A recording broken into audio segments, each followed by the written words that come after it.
Sergeant Brown, all jurors present? All right, thank you, sir.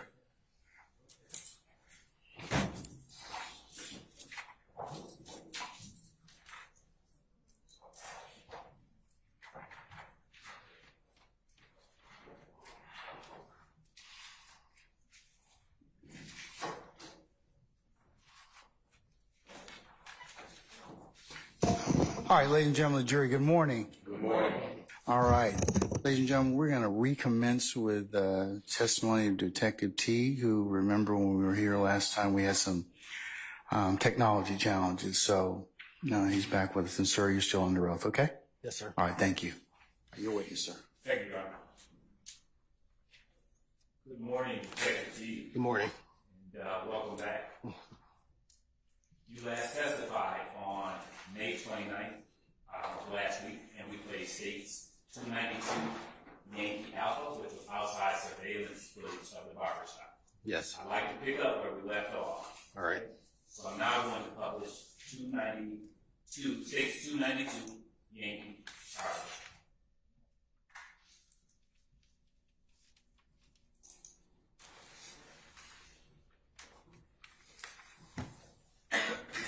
And Detective T, what location is captured in the surveillance footage in States 292 Yankee Charlie? The inside of the barbershop.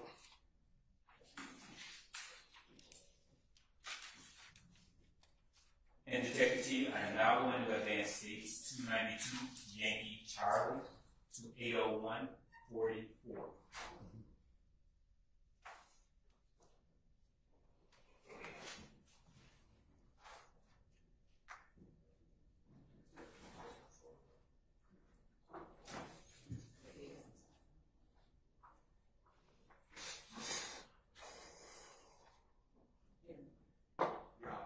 Sir. Ask a question. I don't have in my notes this exhibit's been admitted. I'm not saying that that's accurate. Somebody verify that.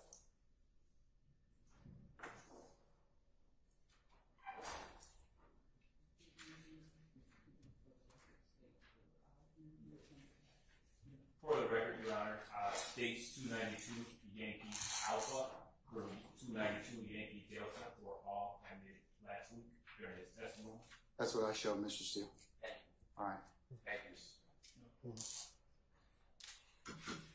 Detective T, do you see a person in this frame wearing a black shirt with white letters reading Street Cut Us? Yes. Okay. And do you know this person? He's the owner of the barbershop. And how do you know him? When I had to meet with him to pull the video, and while I was pulling the video, he and I were talking for duration when the video was pulling. I am now going to advance States 292 Yankee Charlie to 807-58. Sorry, 807. 807-58.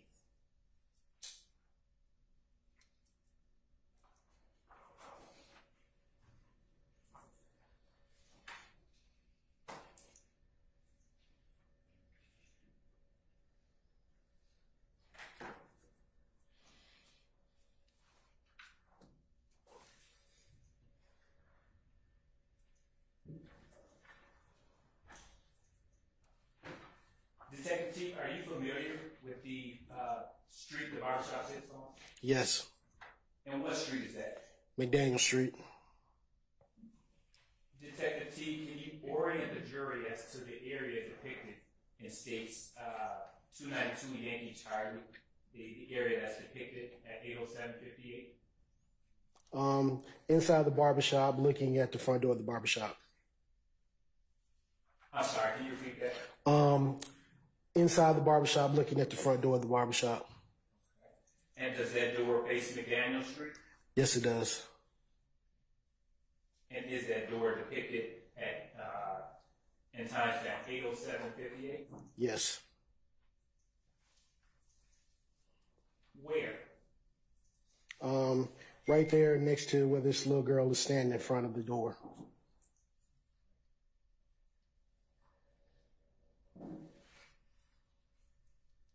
I want to advance States 292 292 Yankee Charlie to 808-21.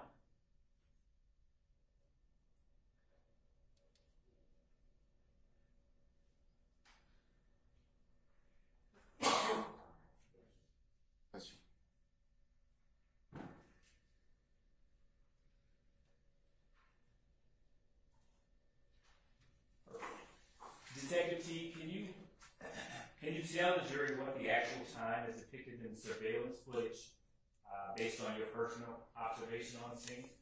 The video footage in this instance is actually about 46 minutes fast. So the time's actually around 7:22. And Ms. Love, can you continue playing?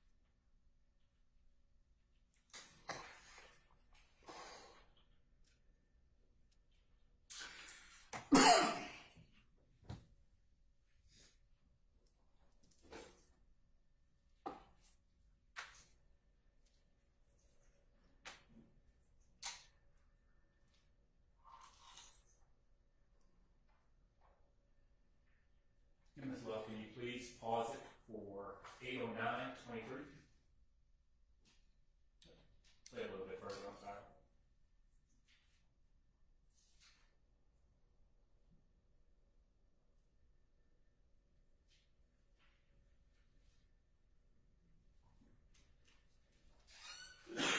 Please pause.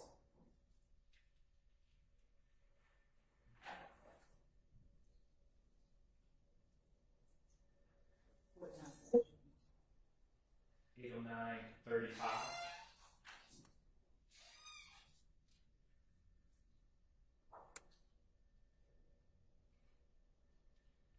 Detective T, do you see someone inside the barber shop with a red jacket with the letters BGCMB displayed on the back? Yes. Do you know that person? No.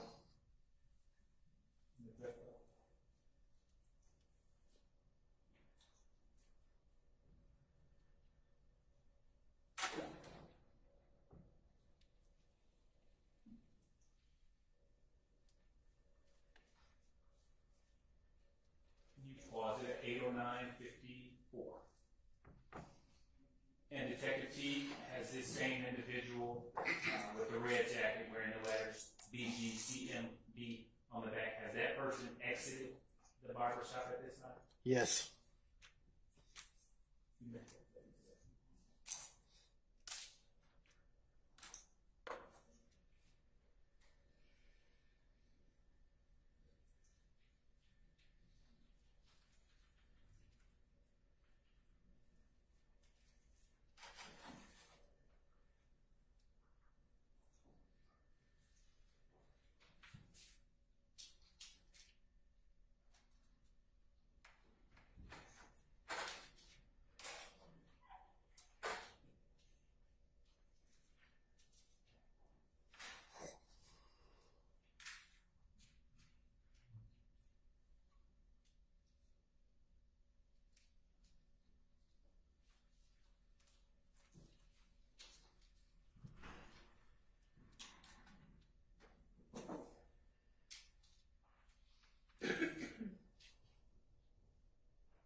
For the record, Detective T, at at this time stamp, 8/11/15, are there individuals looking outside the door? Yes.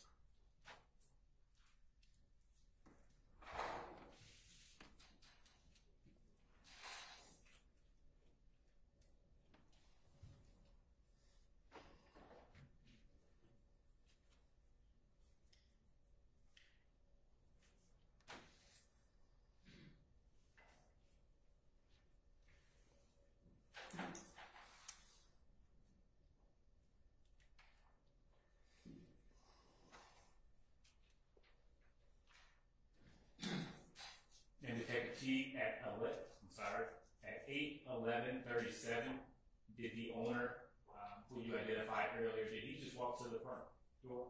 Yes.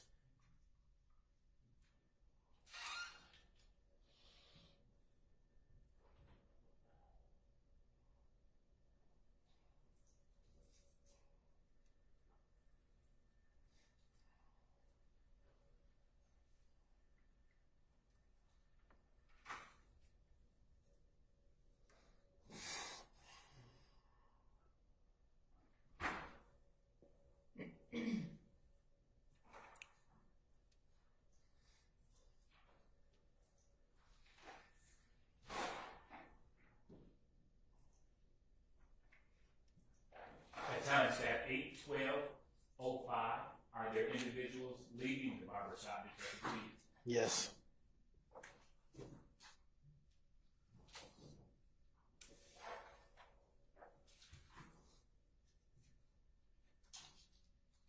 At 8/12/08, is that the little girl you were referencing earlier? Yes.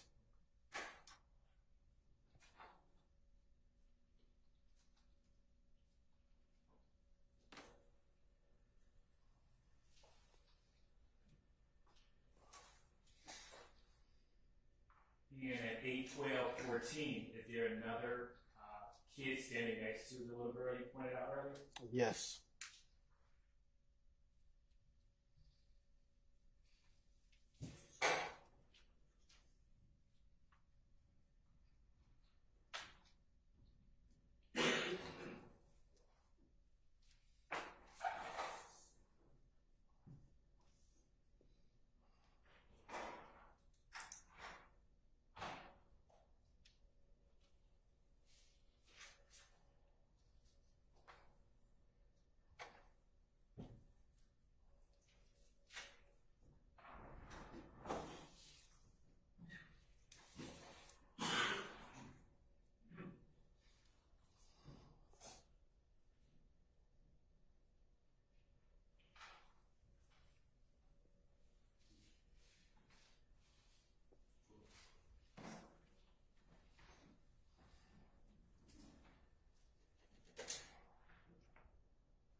At timestamp 8/13/51, do you see blue lights outside the barbershop? Yes.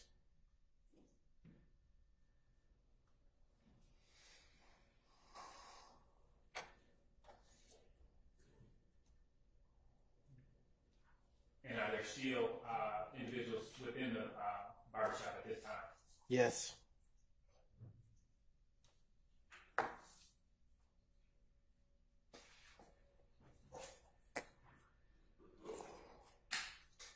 And at timestamp 8/14/09, did the individual with the red jacket appear to come back into the barbershop? Yes.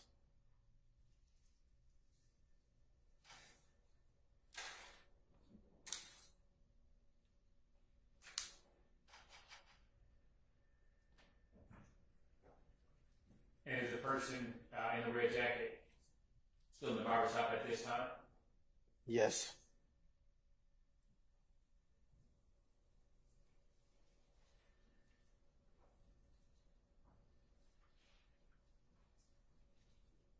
At times at 8:14:27, did the person with the red jacket on, did he exit the barbershop or something right in his hand? Yes, he's going to the door right now.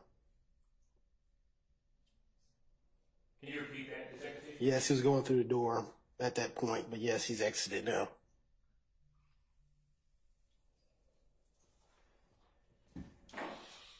Did he appear to pause before he exited the front door? Yes.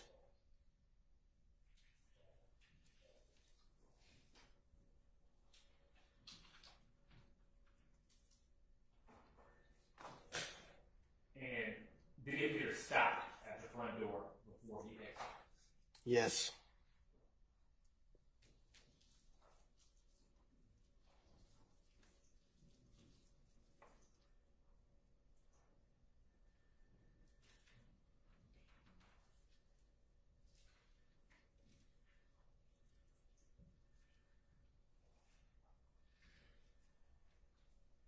Detective T, did you just see the person with the red jacket leaning outside? Laying down outside?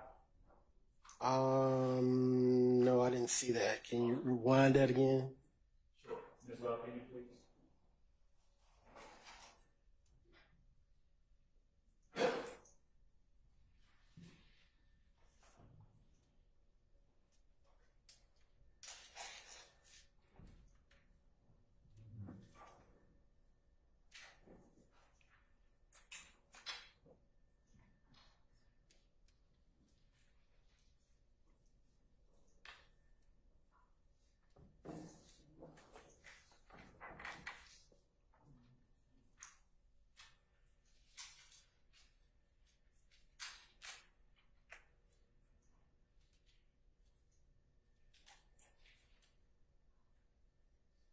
Detective T, did you just see the person with the red jacket leaning down outside Yeah. the bar? I stand the objection, Mr. Foreman. Yeah, it looks like he's bending over.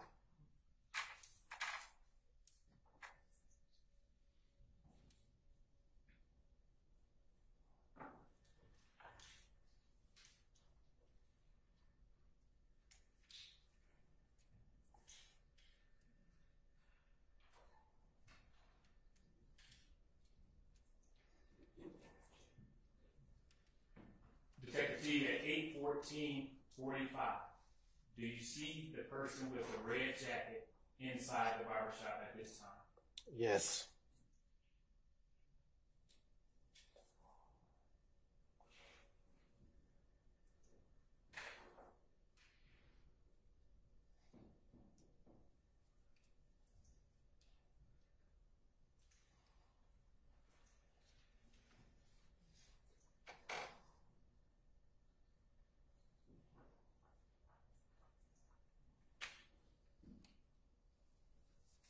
At times at 8:14:56, are there blue lights outside the barbershop?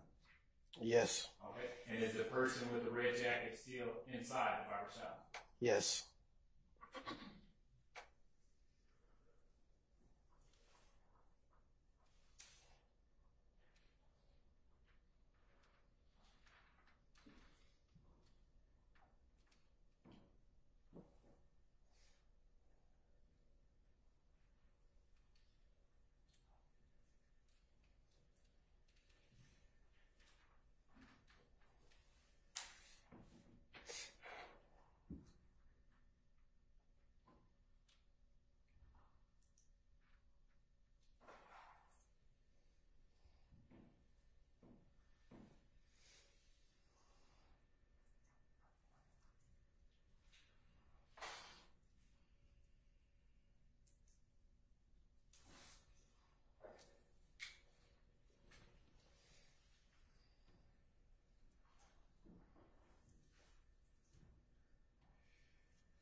Love, can you please pause at timestamp 8:19:29? And can you, I'm now going to advance it to 8:31:22 for the record.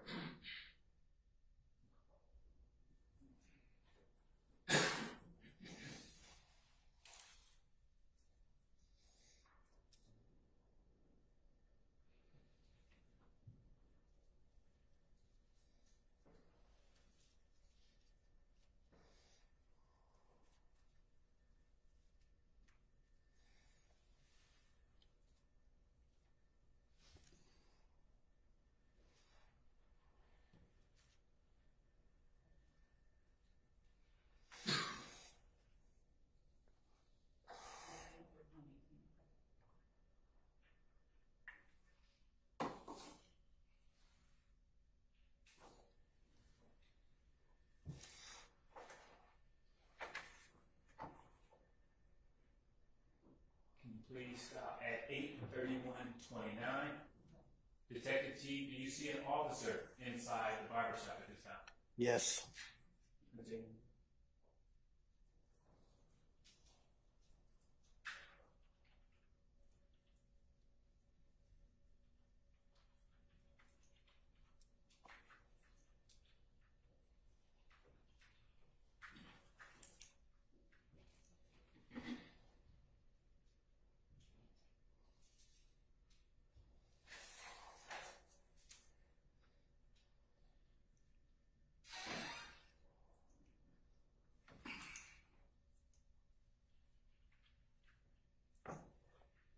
And for the record, Detective T, is this the first time that we see an officer enter the barbershop?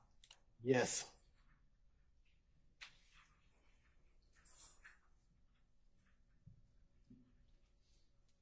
Ms. Love, please pause at 8:32:18. Detective T, do we see a second officer inside the barbershop? Yes. Where is he located? At the front door.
Detective Teague at 8:34:09, is the owner still inside the barbershop? Yes.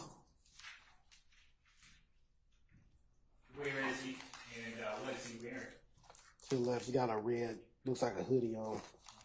Can you repeat that and speak up a little bit louder? He's right here on the left. Looks like he has a red shirt on now.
now going to have Ms. Love. Ms. Love, can you please advance to the end of the footage?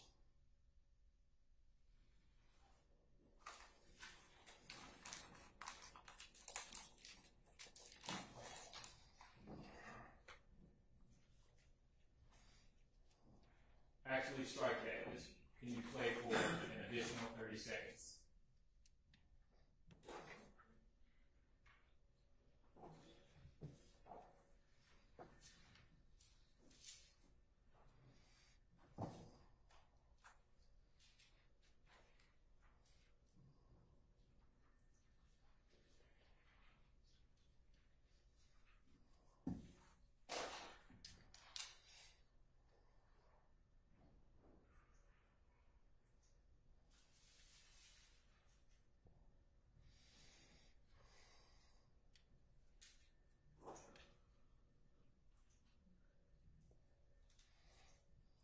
Yes, so now you can advance to the end of the footage.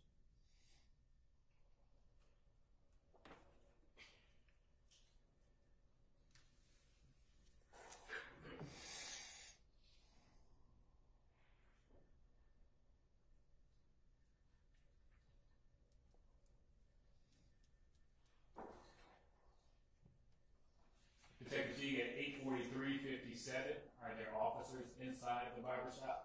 Yes.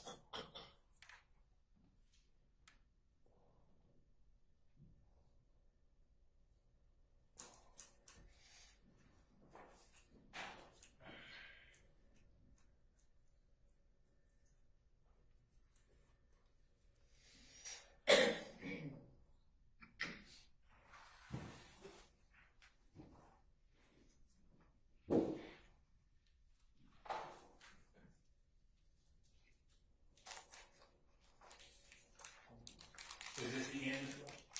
Unfortunately. Detective T, can you please read off the timestamp that's displayed on the screen right now? 8:59 and 12 seconds.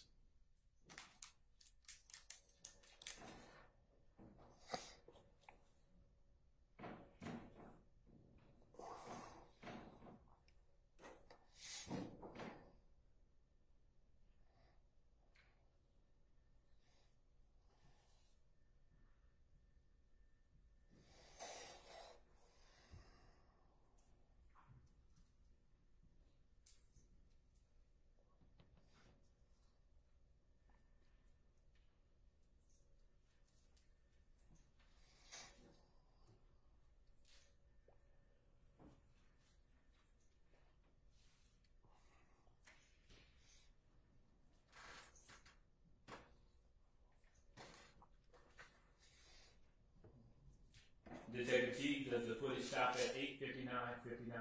Yes. Now I'm going to publish States 292 Yankee Bravo.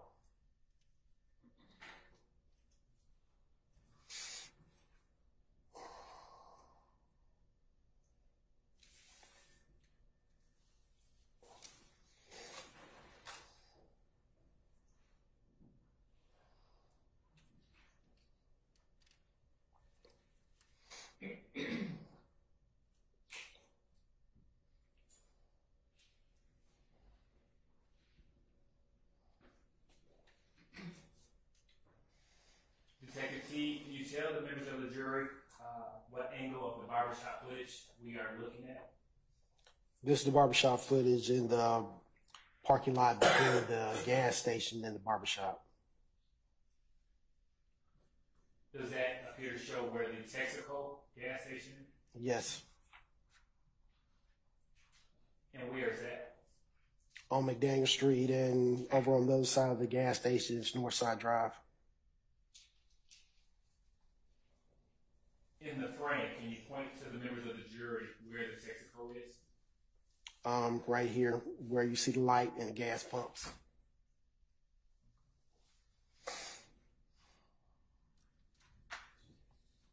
Is it where the mouse is? Yes. Ms. Love, please fast forward to the end of the footage.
the States 292 Yankee Bravo also end at 8:59:59? Yes. I'm now going to publish States 292 Yankee Delta.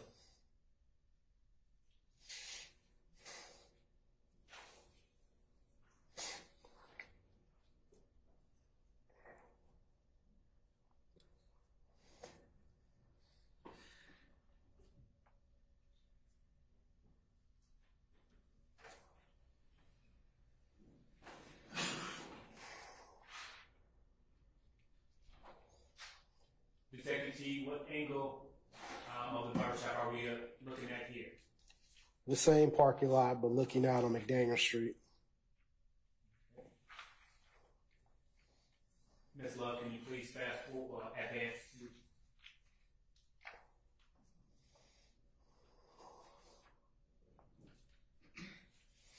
Can you please advance to 808:38?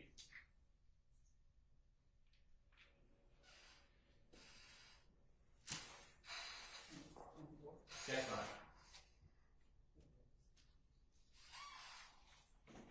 For the record, it's 808:24.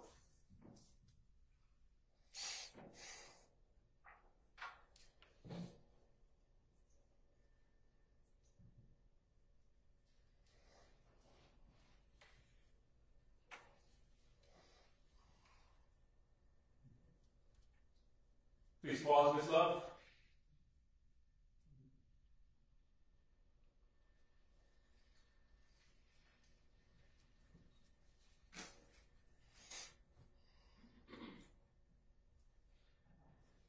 And can you rewind just 10 seconds? Okay.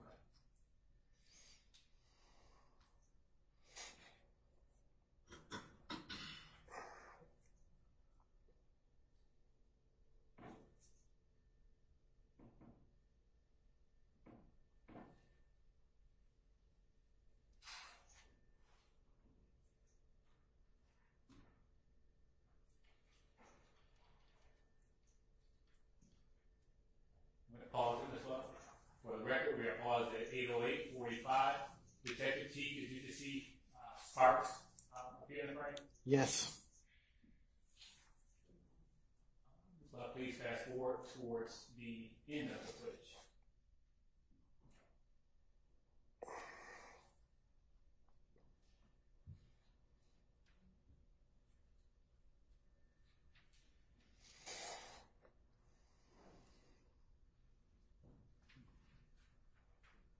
Detective T at timestamp 8:13:48. Do we see blue lights? Yes.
Detective T at 8:14:54. Do you see evidence, tape being put up? Yes.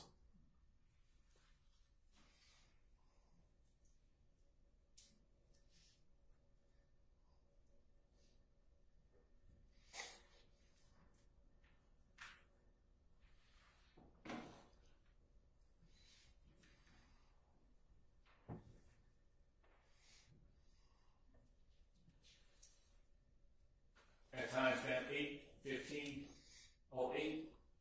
Do you know the truck that just arrived on scene? Yeah, that's a fire rescue command vehicle. And what is that? It's where the fire captains usually have that vehicle. They have extra medical supplies and things of that nature in those vehicles.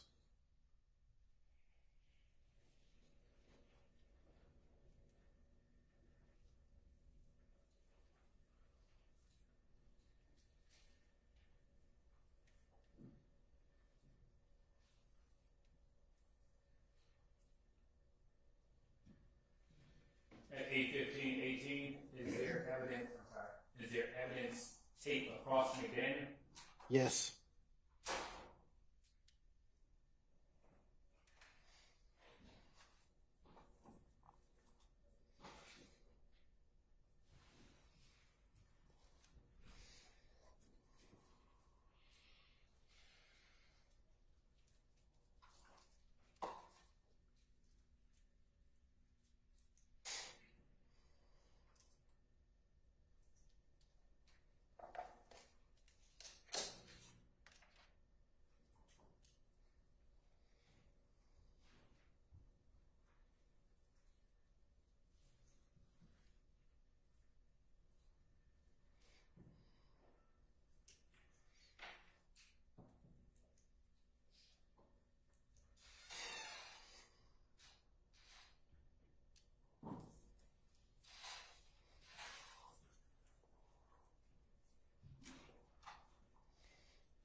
I'm now going to advance to 8:24:17.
Sure. We'll get that to me.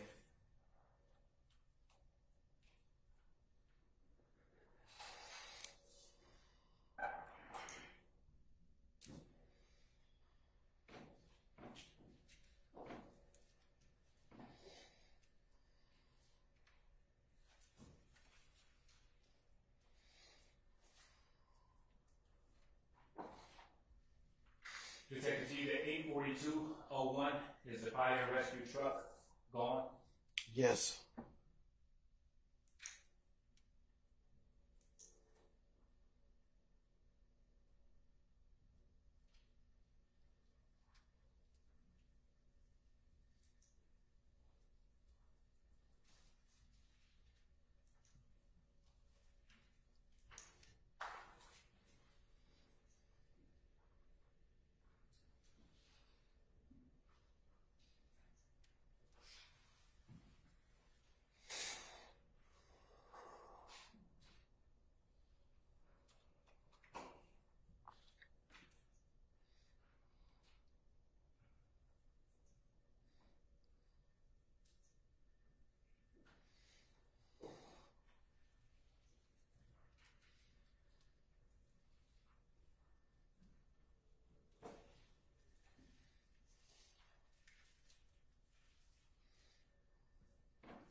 T to states 292 Yankee Delta.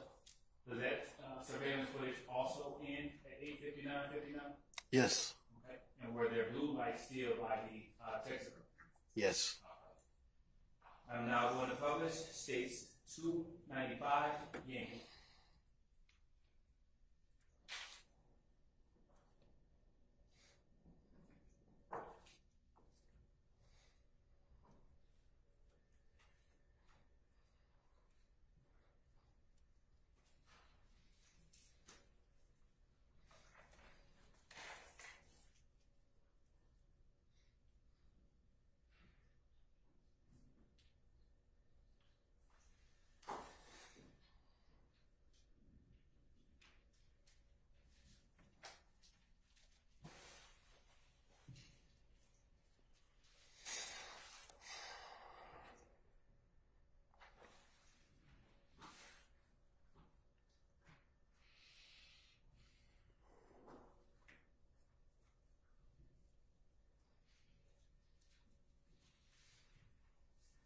Detective T, are you familiar with this system? Yes. And can you explain the system to the jury? The system, this is the system in the Texaco gas station. This is a GeoVision system. GeoVision system is actually one of the systems we trained on extensively when I went to specialized training in this. It's more of a, say, more robust kind of computer-based system as opposed to just a DVR. It's more in line with a video server. It's connected to the internet, so the time usually is 9 times out of 10 correct on GeoVision systems, and GeoVision systems are actually have a proprietary player that you have to download to play the video also. And what you're seeing right here, you're seeing the proprietary player as opposed to the other one where you were just seeing the video. This one has a timestamp to the bottom left, the date and time stamp on it. Does this surveillance footage have a different time stamp than the barbershop? Yes. And is there footage from 12 different cameras on this system? Yes. Okay. And can you tell the members of the jury what angle of the Texaco gas station we are looking at here? This is inside the store looking at the drink coolers. Okay. And what camera number is that? This is camera number 1. And what time stamp? 1923:37.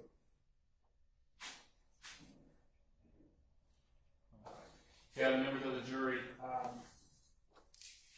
what camera are we looking at here? The camera 2. And what angle are we appearing at? We're looking at the front door of the business.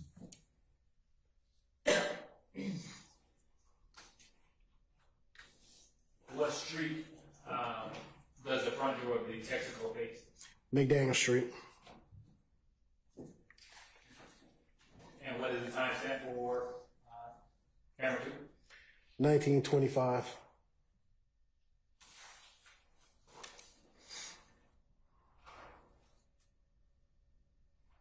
What camera are we looking at here? Camera 3. And what location does that depict? Different angle on the inside the store looking at the drink coolers. And the time stamp for this? 1928.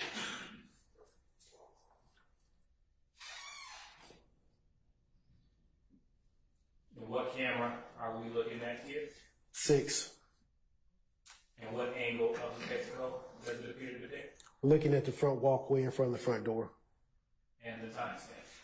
1923:34.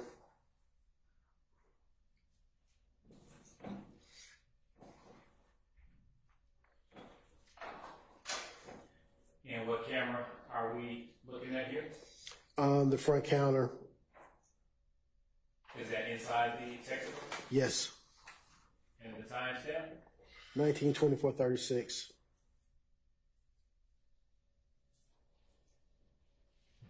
And what camera are we looking at here? One of the front pumps. To the Texaco? Yes. And the time stamp? 1928:32.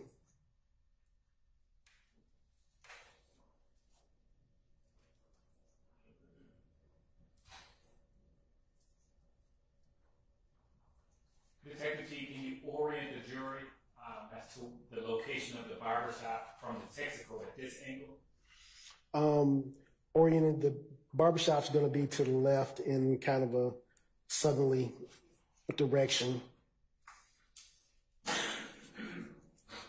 Is it where the mouse is? Yes.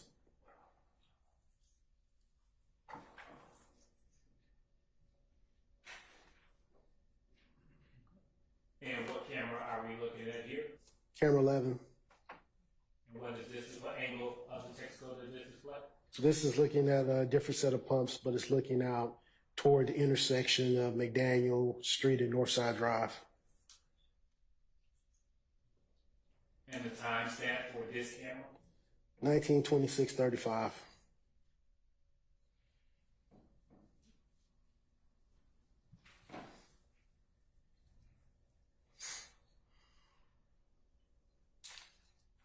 Detective T, can you kindly stand up and point out to the jury which street is McDaniel and which street is Northside?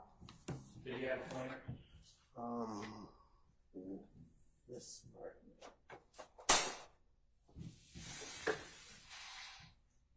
With pointer, this right over here, the street right here, is McDaniel Street right here. The street where you see the vehicle headlights, that'll be Northside Drive. Thank you.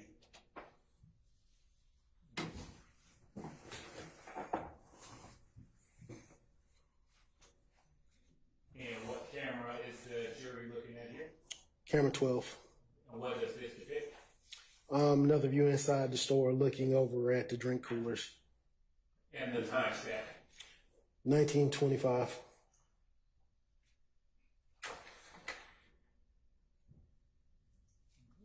And what camera is the jury looking at here? Camera 13.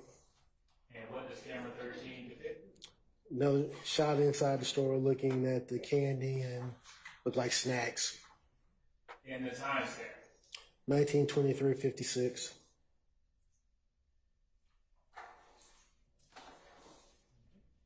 And what camera are we looking at here?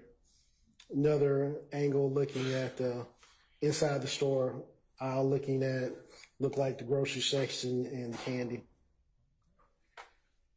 And the timestamp for this camera? 1924-28.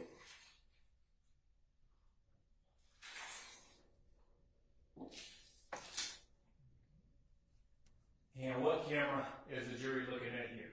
Camera 15 inside where the clerks are in the cash register. And the timestamp? 1923-50.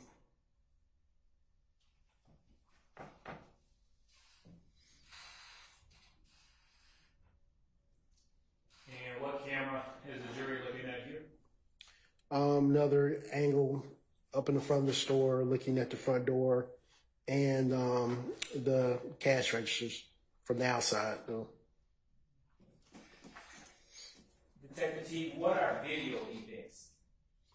Video events are just segments of video that the system records. I'm going to go back to published.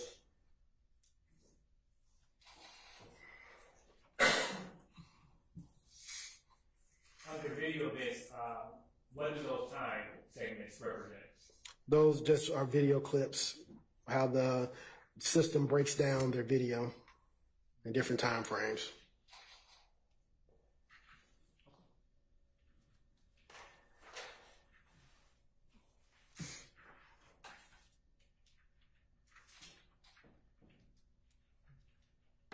And are each of these time frames shown on each of the cameras that we've just seen previously?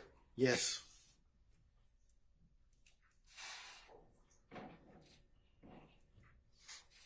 Can you now publish camera 10?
Now publishing camera 10 at timestamp 18:41:55.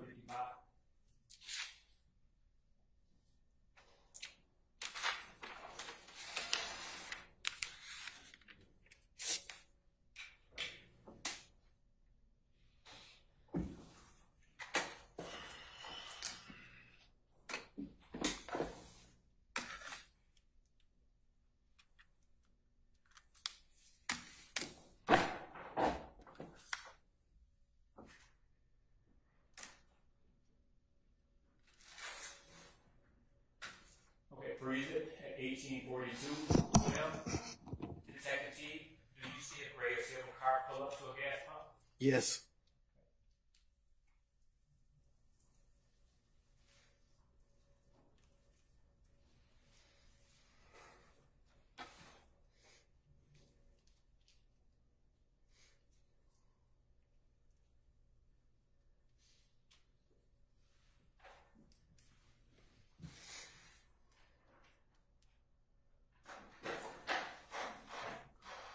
Detective T, can you tell the jury what in regular time does this car pull up?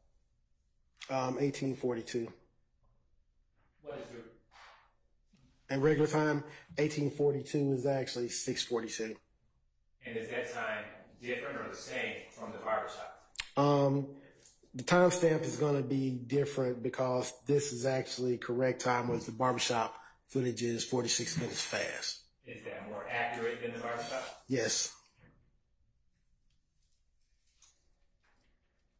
Do you know what type of vehicle that is that pulled up? Looks to be a Pontiac.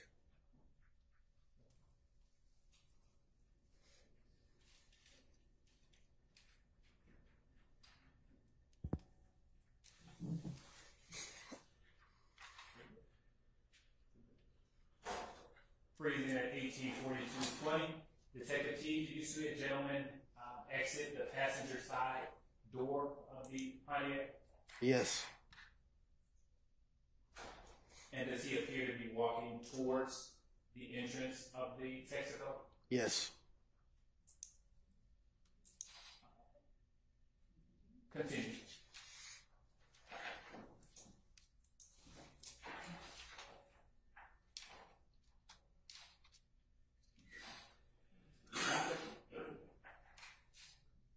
The gentleman, you stop in at 18:42:33. The gentleman who exited the Pontiac is now off screen, off brand, correct? Yes. Okay. I'm now going to publish camera 2 at 18:42:39.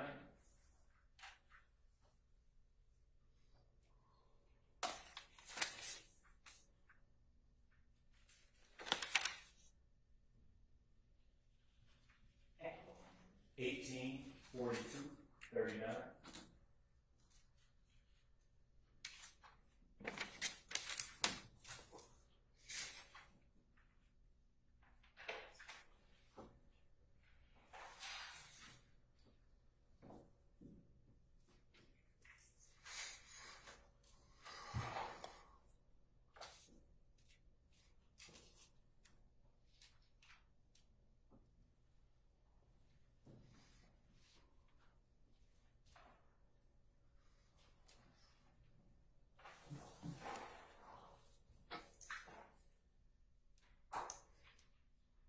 And we are starting at 18:42:37 for the record.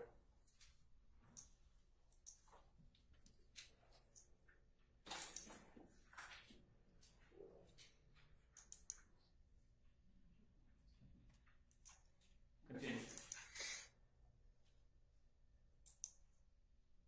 Pause.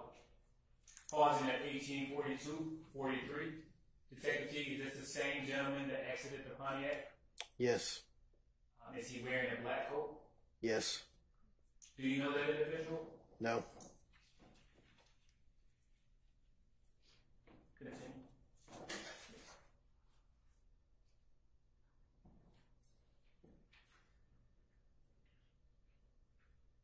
Stop. I'm now going to publish camera 1. We are going to advance to 18:42:44. 42, 47.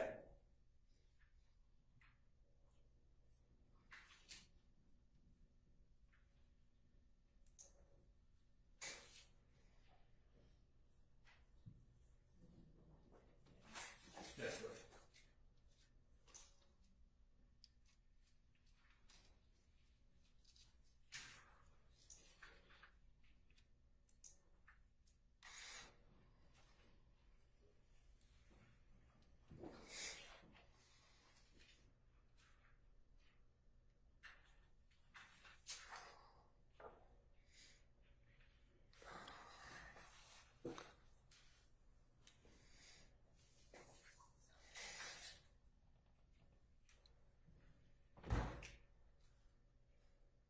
At 18:42:53, do you see the same gentleman with the black coat on in the frame?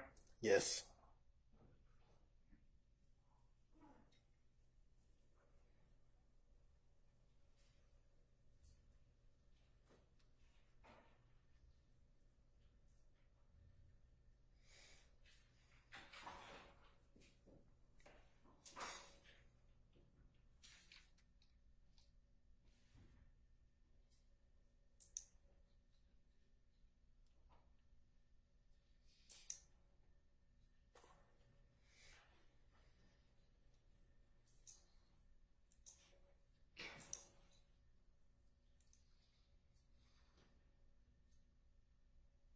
Stopping at 18:43:44. Is the gentleman with the black coat on still in the frame? No. Okay.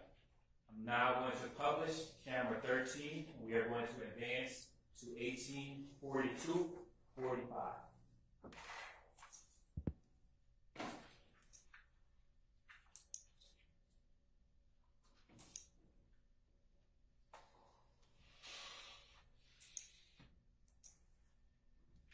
Your Honor, may I approach with a member of the defense? You may.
All right, ladies and gentlemen, it might be appropriate to do two things at once, or two things in succession. This is not at once, but we're going to go ahead and take your comfort break and then go ahead and just take lunch. Okay, so let's go ahead and be back for 12:30, and we'll recommence. So, Detective T, we'll see you back at 12:30. Okay. All right. All rise.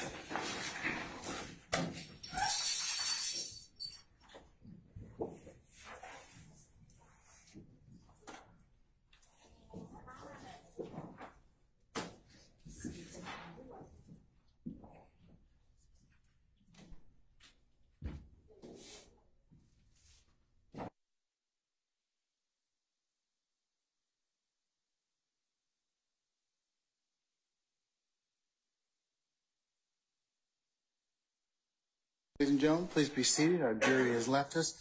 We'll be in recess until 12:30, okay? All right.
All right.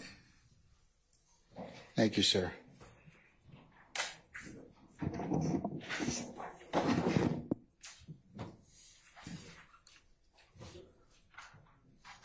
All right, Mr. Smith, you may continue, sir. Thank you, Your Honor. Right before the election, Detective T, we were publishing states 295 Yankee, and we were going to advance to 1842-45.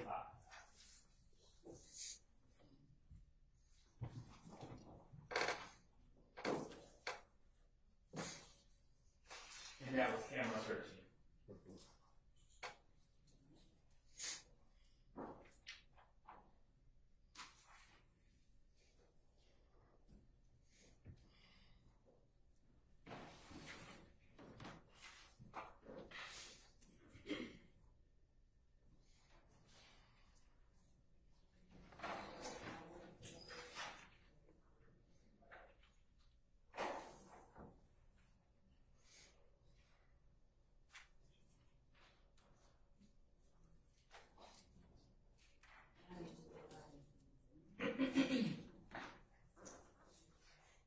Can we get access to the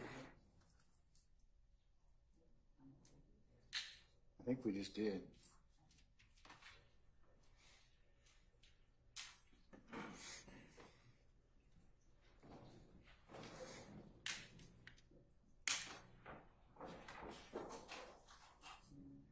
What was it? 1842-47.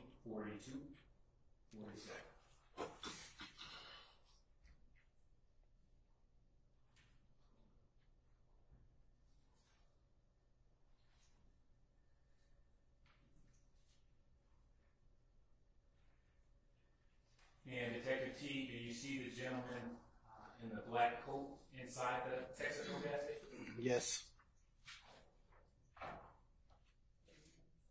Let's see.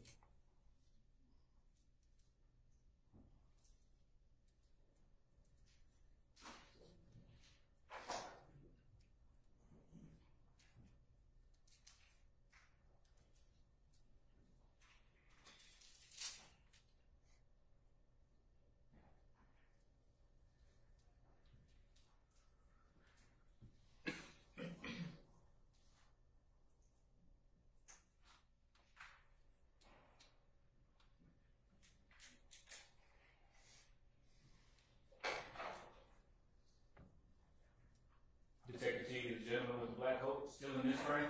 Yes.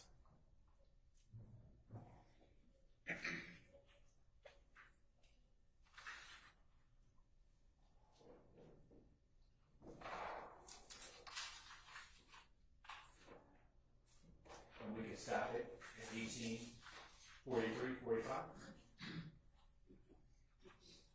And let's now publish camera 2 and advance to 1843-40.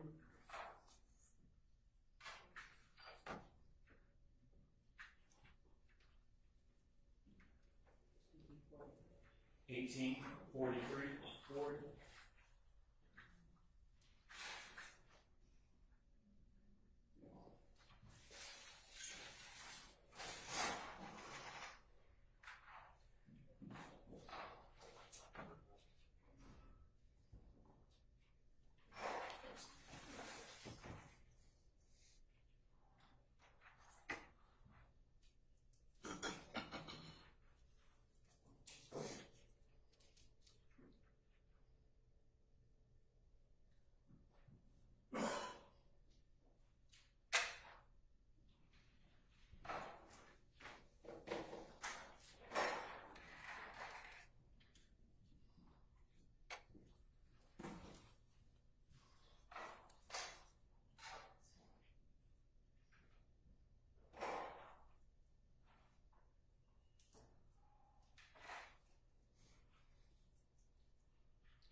And Detective T, do we see the gentleman in the black coat exit Texaco Yes. at 1844-18? Yes. I'm now going to publish states 295 Yankee, camera 10, and we will advance to 1844, 23.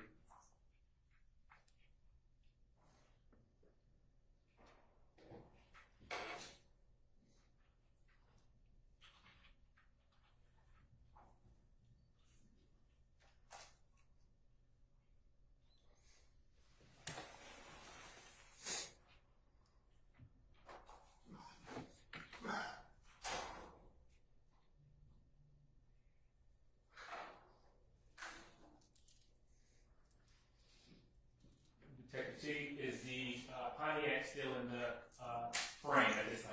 Yes.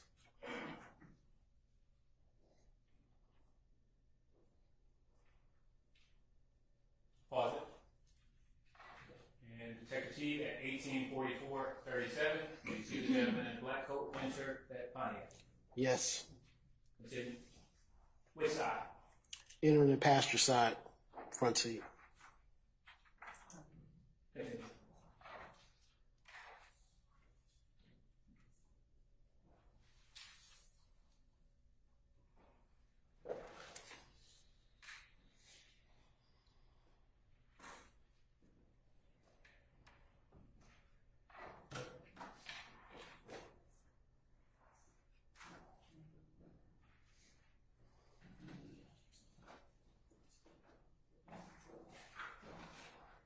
Can you play the 1848-22 video time event?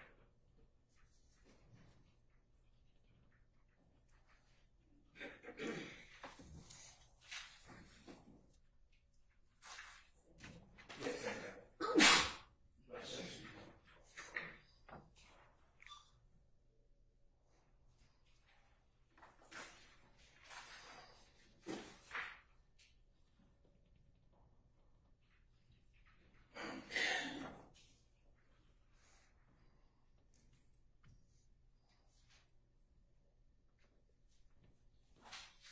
Is the Pontiac still in this frame, Detective T? Yes.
Detective T, we're going to stop at 1851:09. And I'm going to have Ms. Love advance until I take your calls.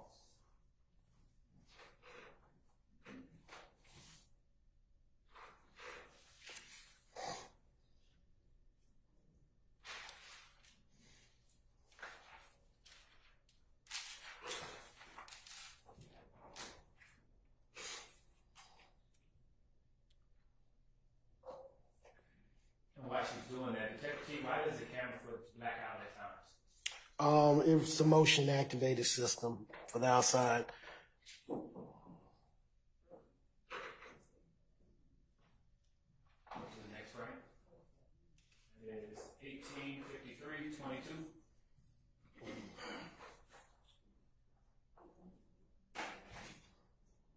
Correct, that's where that ends.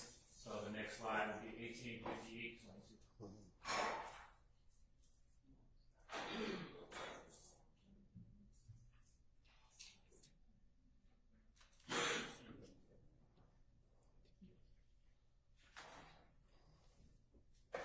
Please advance this one slow.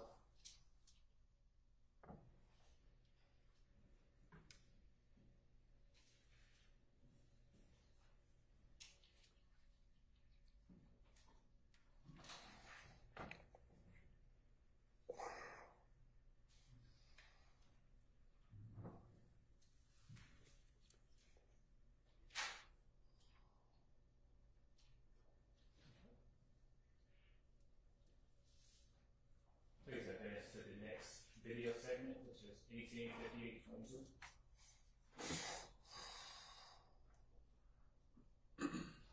And is the Pontiac still in this frame, Detective Key? Yes. At timestamp 1858-22? Yes.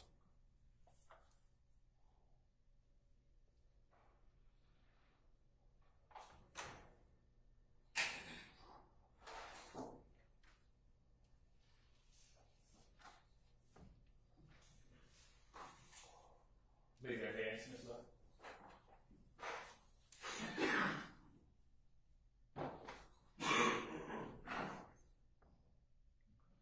This video segment ends at 19:03:23, where we'll advance to the next video segment. Is the Pontiac still in the frame, Detective Chief? Yes.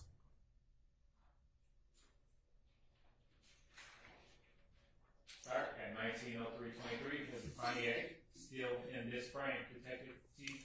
Yes.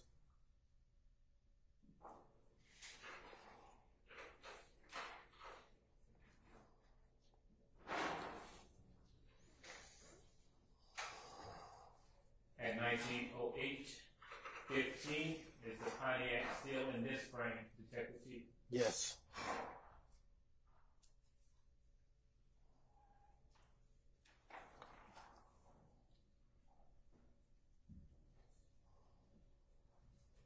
Ms. Love, please advance to the next video segment, which is 19:08:31.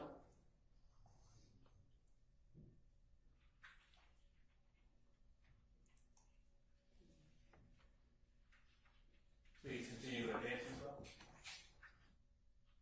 And Detective Teague, is the Pontiac still in this frame? Yes.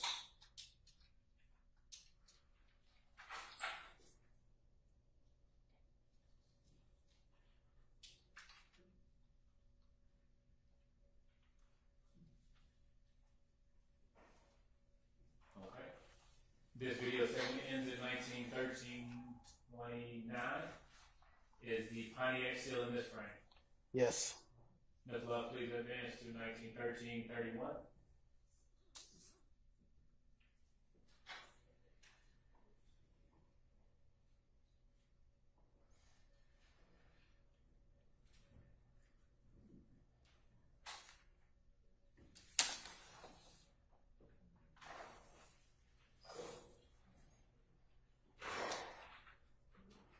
Wait right there. At 19:15:00, Detective T, do you see a vehicle pulled directly in front of the Pontiac? Yes. Do you know what type of vehicle this is? Not off the top of my head. Continue.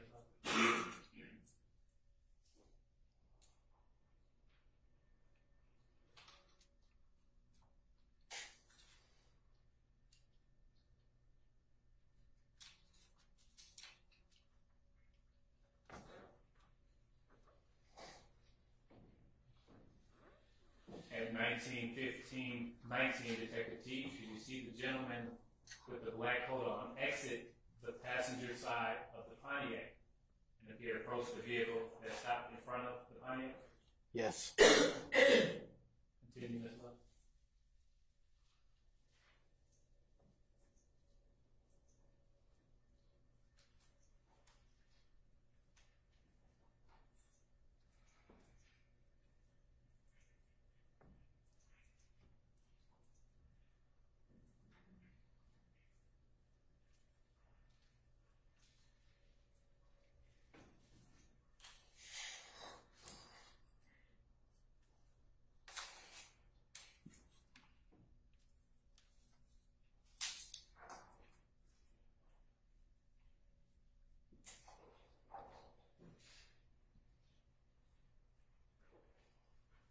At 19:15:53, do you see the person get out of the driver's seat? Basis. Oh, I'll sustain the objection. Okay. Good.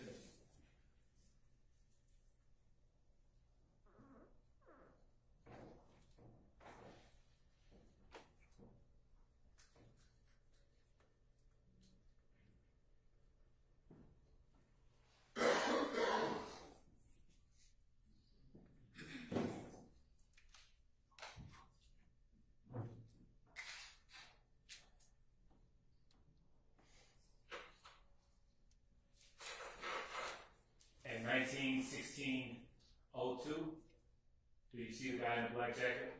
Yes. What did you see him do? Get out of the vehicle.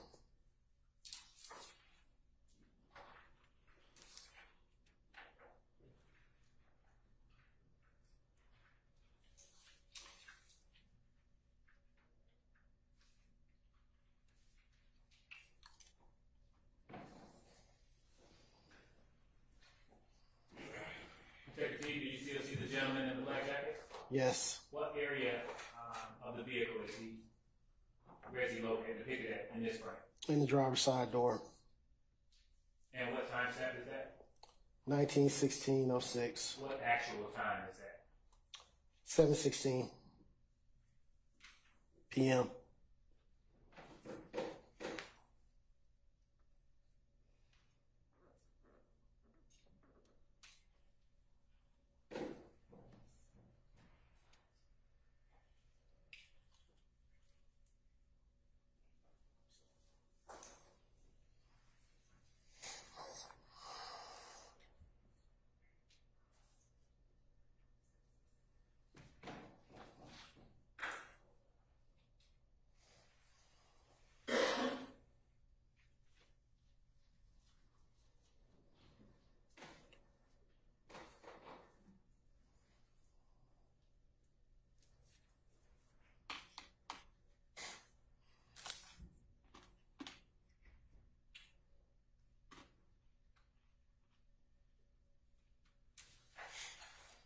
Detective T, at 19:16:53, did the vehicle that was parked in front of the Pontiac, did that vehicle just leave?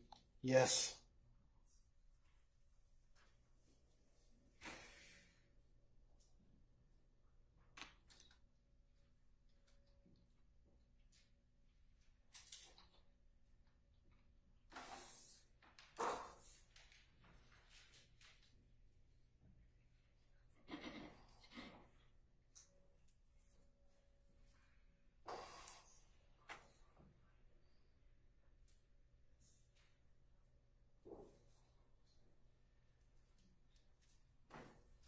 In 19:17:20, do you see the gentleman in the black coat re-enter into this frame?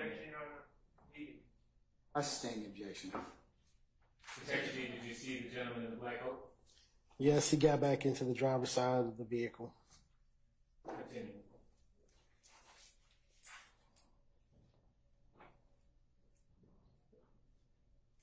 At 19:17:27, do you see the Pontiac pull out of the gas station? Yes.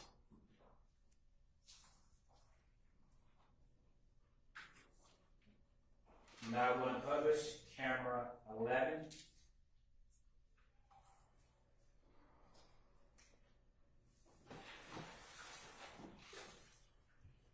And we will advance to 19:16.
1923. Did you see the guy in the black coat approach any vehicle? Yes, it approaches this vehicle is pulled up right there in the middle of the screen.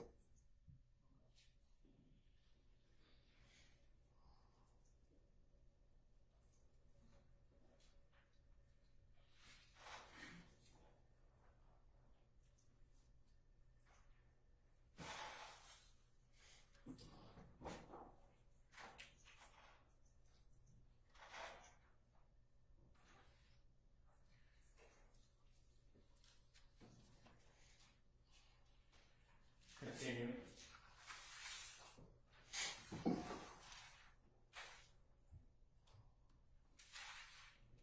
Wait for the next segment, Ms. Love, at 1921:35.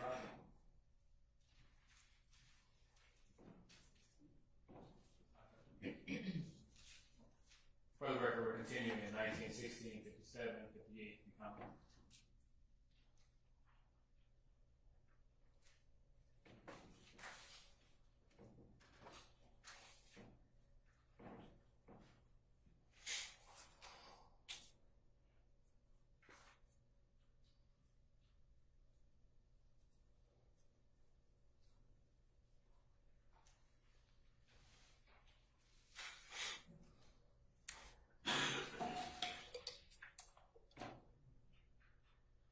Stop it at 1917:30.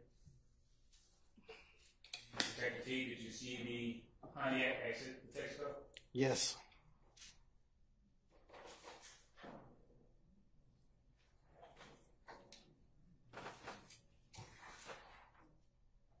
We are now going to publish. You can exit that. And the state will now publish states 296Y.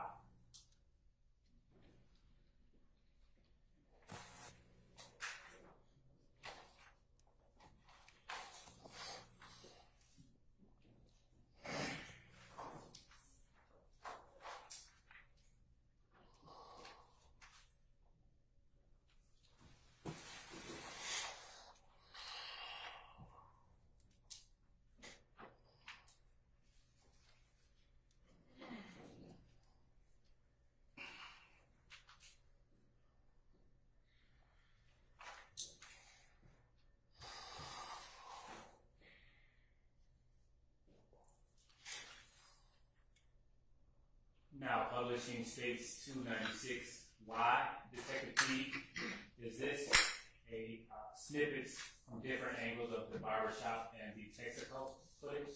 Yes. Please play.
Detective T, is this a continuation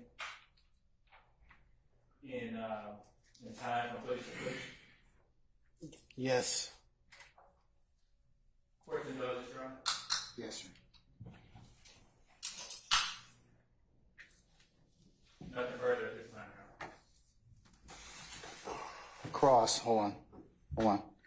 Mr. Matthews? All right. Ms. D. Williams? All right. Mr. Weinstein? Okay. All right. Ms. Westmoreland? All right. Mr. Sharp?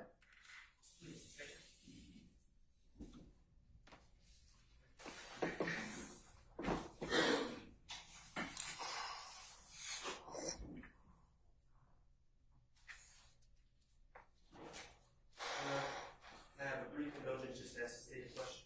Yes.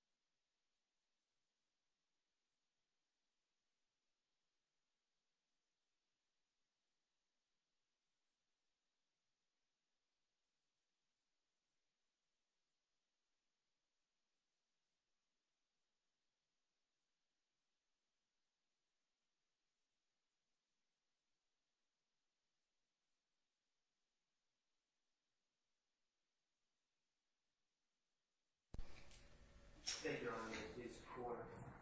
Good afternoon, Detective T. Good afternoon. My name is Max Sharp, I represent Shannon Still. Okay. He's not. The light is, okay, it's flickering on and off. Sir, I wanted to ask you some questions about what's been marked as 292 Yankee, States 292 Yankee Alpha.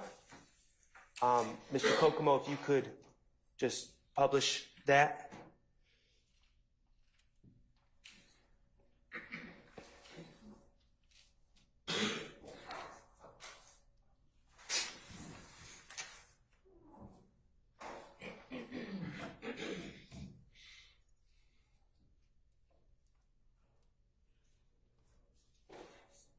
Okay. Go ahead.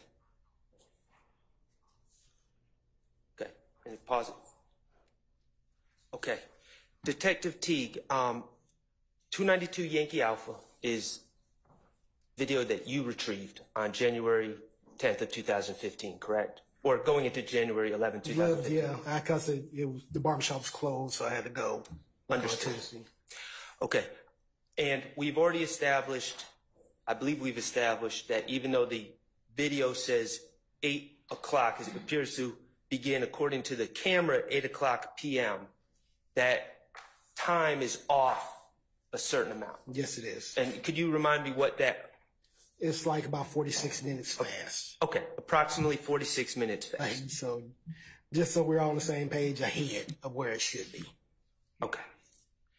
And is it fair to say that all the cameras from this system, from the cameras on that barbershop, are linked in time with each other? Yes. So they're all 46 minutes fast? Yes. Okay. Now, I'm noticing that this video begins at 8 o'clock p.m. Yes. Did you collect any videotape prior to this video saying 8 o'clock p.m. in real time? It would be 46 minutes before that. No. Okay. Were you asked by Detective Thorpe to collect any video that would have been prior to this time from these video cameras? No. Okay. If you had been asked to do so, would you have collected those videos? Yes. Were those videos available to your knowledge? They were available. Okay. Now, this begins at 8 o'clock p.m. according to this camera, I guess 7:14 p.m. Yes. Okay, in Eastern Standard Time. Yes. Now, you don't know Donovan Thomas. No. Okay, and you have not identified Donovan Thomas in any videos, correct? No. Okay, but you have identified a man in a camouflage jacket, correct? They pointed out, yeah, he was walking around out there. Right. And as we look right here, do you see the gentleman with it appears to be some sort of white headscarf at the bottom of the screen. Yes. Is that eventually the same gentleman that is wearing the camouflage? I believe so. If we could play it. Mr. Kokomo, could you just play this for maybe a minute or two, just so we could determine that? And if you could, there you go.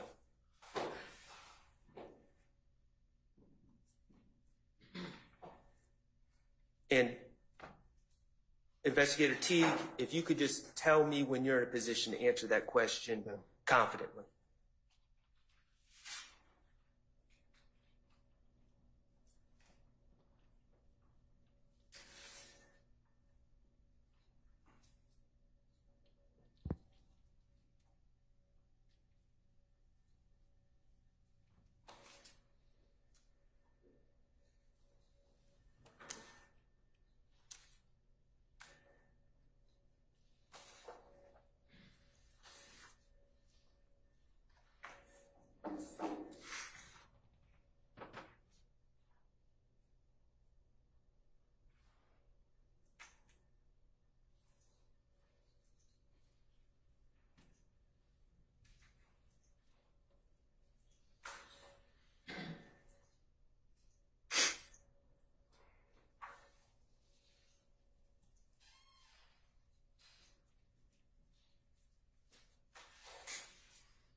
Right about there. Okay.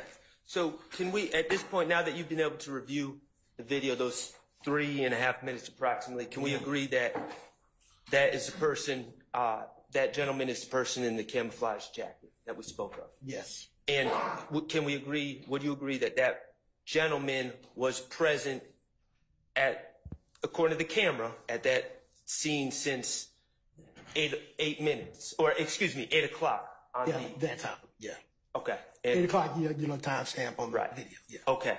And you've reviewed this video, correct? Yes. That gentleman is eventually shot on video. Yes. Okay. That gentleman remains on the camera in this parking lot from the time the video begins until the time he's shot. You would agree? I agree. Okay. And we don't have the video from, and you would agree that the time of the shooting on the video is approximately 8:08:37? From when the shooting occurred, or The time on the video. right now?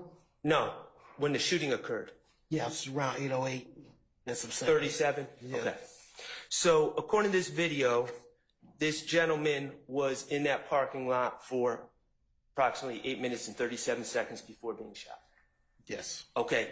And additionally, we don't have video from prior to 8 o'clock p.m. according to this video, 7:14 Eastern Standard Time. No.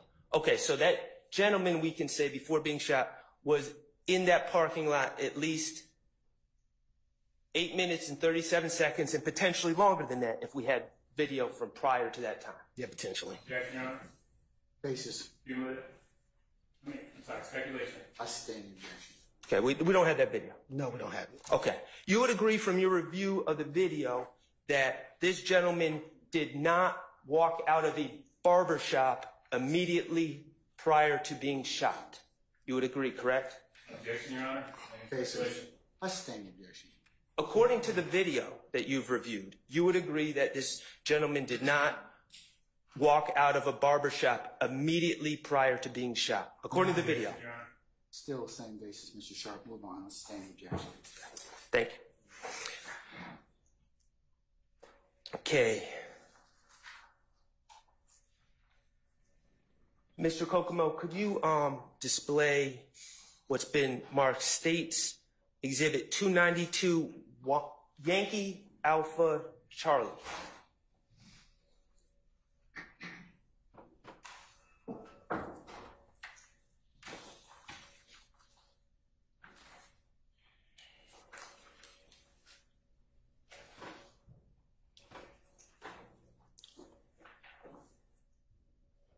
You can display. Oh, okay. I'm sorry. Mr. Kokomo, could you display at 8:09:20 according to the video time?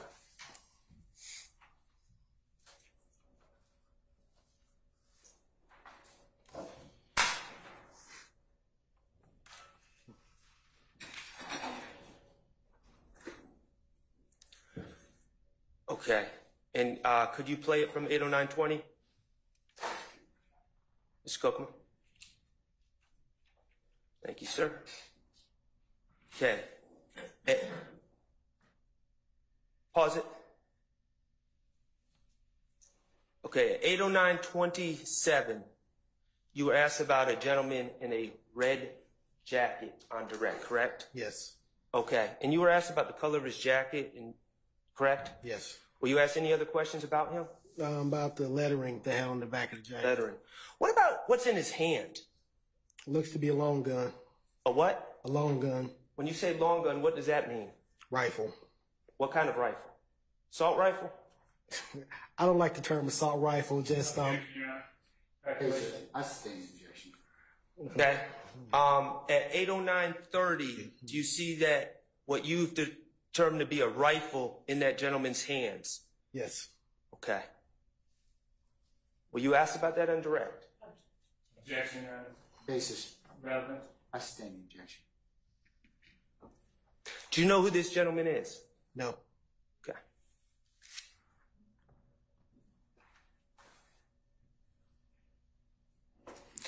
Okay. Thank you, Mr. Kokomo. Investigator, my understanding is your role in this case was to collect footage from two specific locations, correct? Yes. The barbershop, which we just viewed, and the Texaco at the corner of Northside Drive and McDaniel Street, correct? Yes, sir. Okay. And I believe you said that this is typically your role in investigations. You are someone within APD and also with the feds. That I'm not a Fed. Okay. No, I'm not a Fed. Just strictly APD. with APD, whose role generally is to collect videos, correct? Yes. Okay. And you testified, I believe, last week that sometimes you may make suggestions of videos that can be collected, but you generally just follow the instructions of the lead investigator. Yes. And the lead investigator in this case is Investigator Thorpe, correct? Yes. And you followed the instructions of Investigator Thorpe, correct? Yes, I did. Okay. Let's talk about cameras in Atlanta. I I want to clarify some things from last week. Okay. In Atlanta, and I guess any other city or rural area for that matter, businesses may have cameras, correct? Yes. Also, individual residences, houses may have cameras if they want. Yes. Okay? And those cameras, if they're operational, the recordings are something that you're able to obtain, correct? Yes. Okay, and sometimes law enforcement can ask the owner of the camera if they can have the footage from the person's camera, correct? Yes. Or the business's camera. Yes. And other times, if the owner of the camera is not cooperative, you can use search warrants and different subpoenas to obtain camera footage, correct? Yes. Okay. In addition to individuals having cameras, you talked about a VIC camera system. Yes. And that's something in Atlanta, correct? Yes. And that's been in Atlanta since 2007? I think so. I think that's around the time of it was initiated. Okay, and remind me, what does VIC, is VIC? Yes, VIC stands for Video Integration Center. Okay. And that consists, the VIC system consists of city-owned cameras, correct, at different locations, correct? Yes. And then also individuals who own cameras can also opt into the VIC system, correct? Yes, they can. So businesses can opt into the VIC system, correct? Yes, they can. Homeowners can opt into the VIC system, correct? Yes, they can. And the VIC system centralizes all that information and makes it accessible to law enforcement. Yes. Okay. And you, I believe you testified last week that as part of this VIC system, there's actually an interactive map, correct? Yes. And that is something that's not available to the public, right? No. But is it available to law enforcement? Yes. And it would have been available in 2015, correct? Yes. Okay, and that interactive map not only shows you the presence, it shows you where different VIC linked cameras are, correct? Yes. And that would include all the private cameras and all the city cameras, correct? Okay. And it shows you which ones are operational and working at that time, correct? Yes. Okay. In addition to private cameras and the VIC cameras, we also talked about LPRs, correct? Yes. License plate readers, Yes. and they have cameras, correct? Yes, but they don't.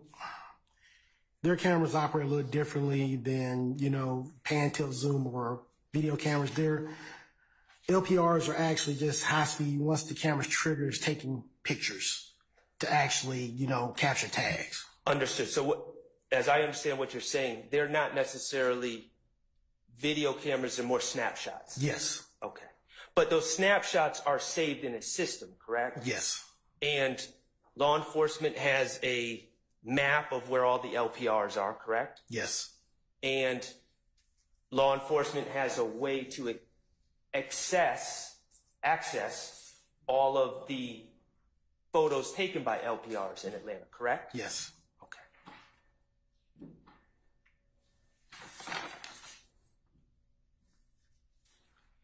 Okay.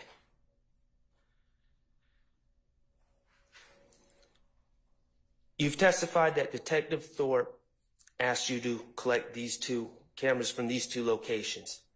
Are you familiar with the Green Store at 322, I believe, Glen Street? 322 Glen Street. Yeah, I think so. Convenience store painted bright green. Basis. I'll rule the objection. You can answer it. It's a convenience store painted bright green Yes. in the Mechanicsville area, correct? About quarter mile from the barbershop? Yes. Okay. Did Investigator Thorpe ever ask you to collect video, security video from the Green Store from January 10th, 2015? Basis. And hearsay. It wouldn't be hearsay, but I'll sustain in terms of relevance. May we approach? No. May I proffer? No. We can proffer later. Just go ahead and ask your next question. Okay. Did Investigator Thorpe ever ask you to collect video from the McDonald's at the corner of Old Hateville Road and Cleveland Avenue for January 10th, 2015? No. Did Investigator Dennis ever ask you to collect that video from the McDonald's? No, not that I remember. Did Investigator Gaither ever ask you to collect a video from that McDonald's? No. If they asked you, would you have collected it? Yes, I would have. Okay. Did Investigator Thorpe, in this investigation, ever ask you to provide him with or to view the interactive map of the VIC cameras in the area? Basis. Hearsay. Overruled. That wouldn't be my function. I don't control the video integration center. He would have to call up to the video integration center himself to talk with them. Did Investigator Thorpe ever ask you to provide him with the map of the LPRs in the area? Once again, not what I do. He would have to call the video integration center for that information. Did Investigator Thorpe ever ask you to search for other video systems or surveillance system in other businesses in the area? No. I have no further questions. Thank you. Approach. Mr. Smith. Mr.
Mr. Adams or Mr. Steele?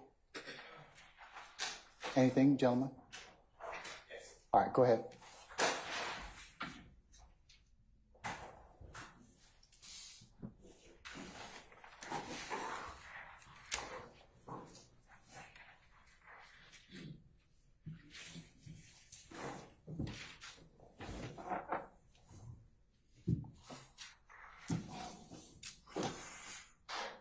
Hello, sir. Good. How you doing, sir? Good. How you feeling? Good.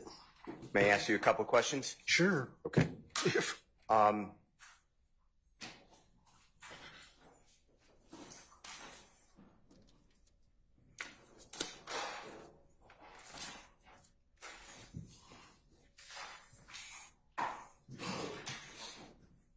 From your personal knowledge and your work and experience and your training, can you explain to the ladies and gentlemen, this jury, starting, let's say, 2012, and then come forward, the capabilities of capturing law enforcement within your purview, capturing video of the streets of the city of Atlanta in the areas that you were just asked about? Objection, Your Honor. Basis. Vague. I sustain the objection. You can rephrase, sir. Okay. Specifically the areas of the Texaco, the Green Store, the McDonald's, those type of areas. Objection, Your Honor. Basis. Same basis, vague. Oh, I'm on board with the objection. Okay. And tell the jurors. Well, you just talk, just to be clear, you're talking about the capacities of the video integration center over time and the amount of cameras decrease.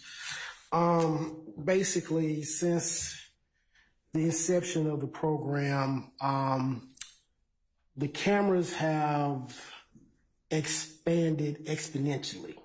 I mean, they're constantly installing cameras, constantly getting more citizen buy-in, and constantly more integration with local governments and state and county agencies. In the beginning, pretty much like I said, it was pretty much city cameras and a few privately owned cameras in certain areas.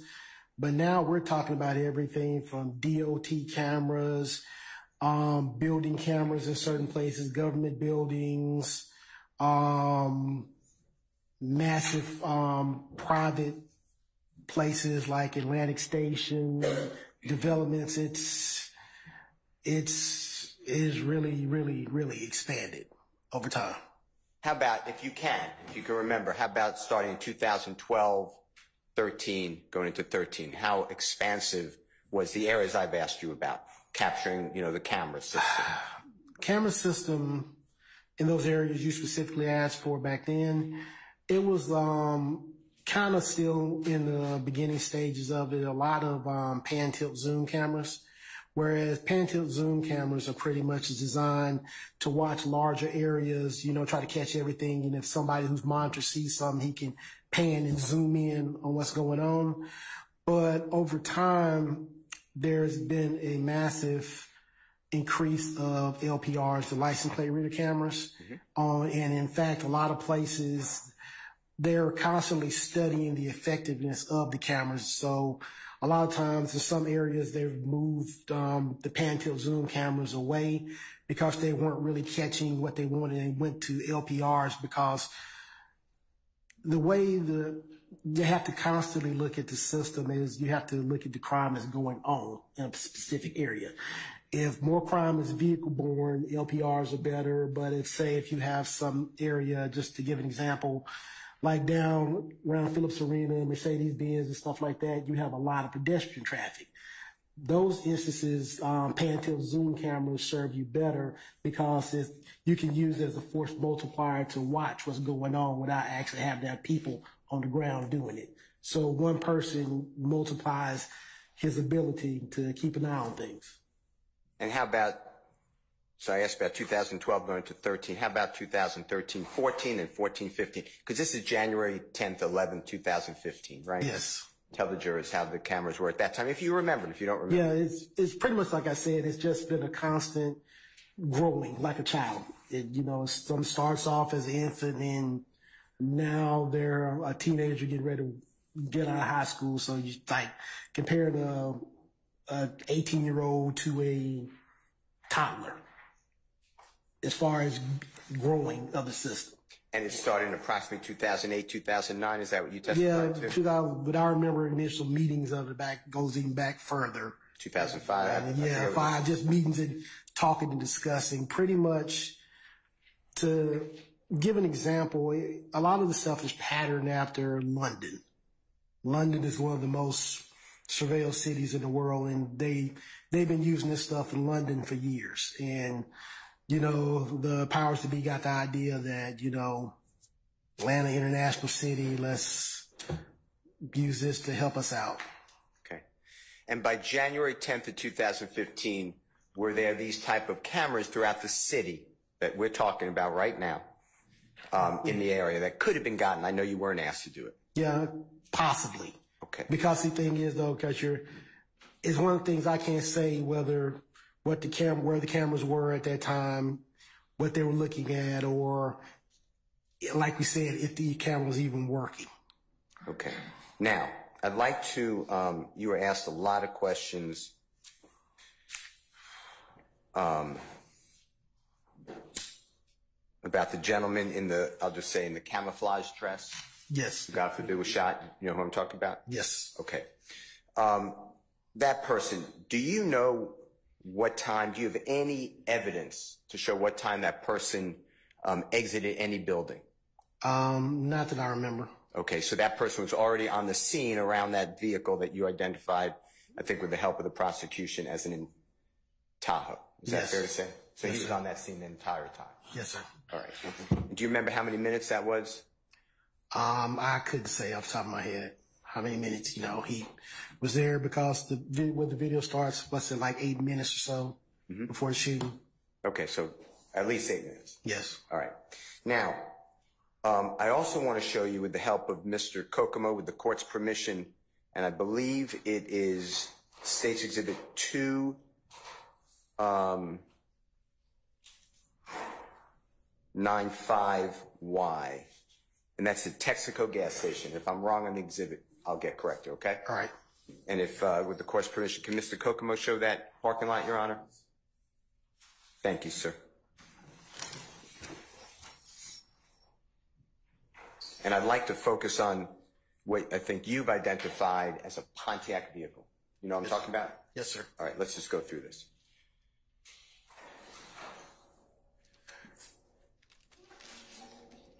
Do you know whether the images can be zoomed in on? You play with the player. Yes, you can. Okay, thank you.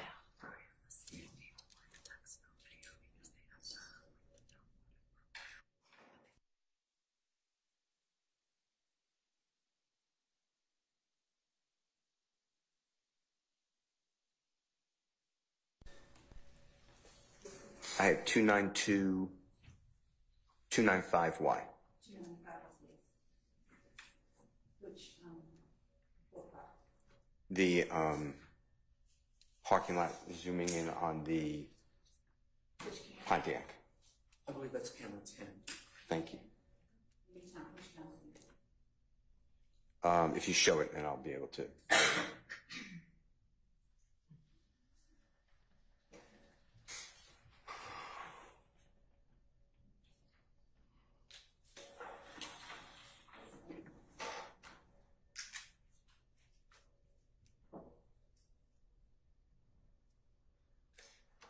If you can get it to the Pontiac being there, that would be helpful.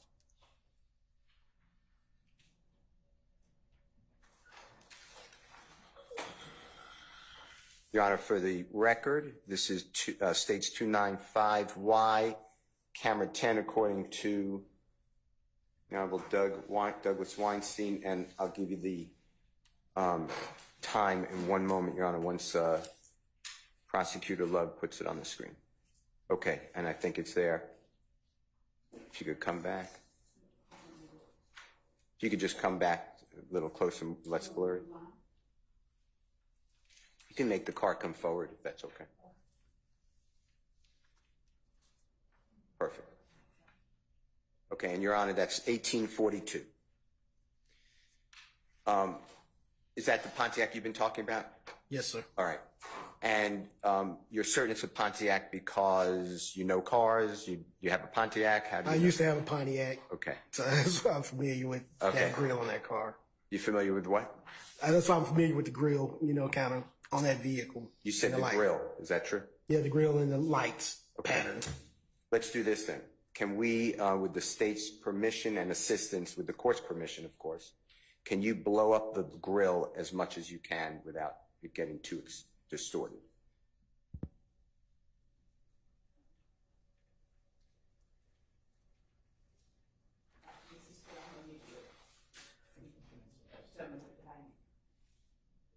I'm sorry?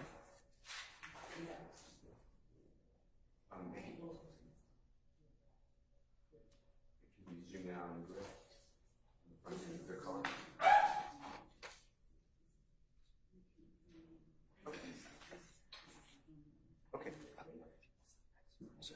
Okay, that's fine. All right, do me a favor. On that, if you could just put it back on the screen if you don't mind. Detective, I'd like you to, and if you don't want to do it, I'm not asking you to stand up, but if you don't mind standing up, there should be a stick around you. If you could show the ladies and gentlemen jury the grill you're talking about.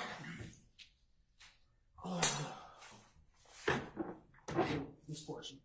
Okay, now, explain to them what you mean by seeing the center of the grill. Well, just the general shape of it. Okay, and then can you do me a favor?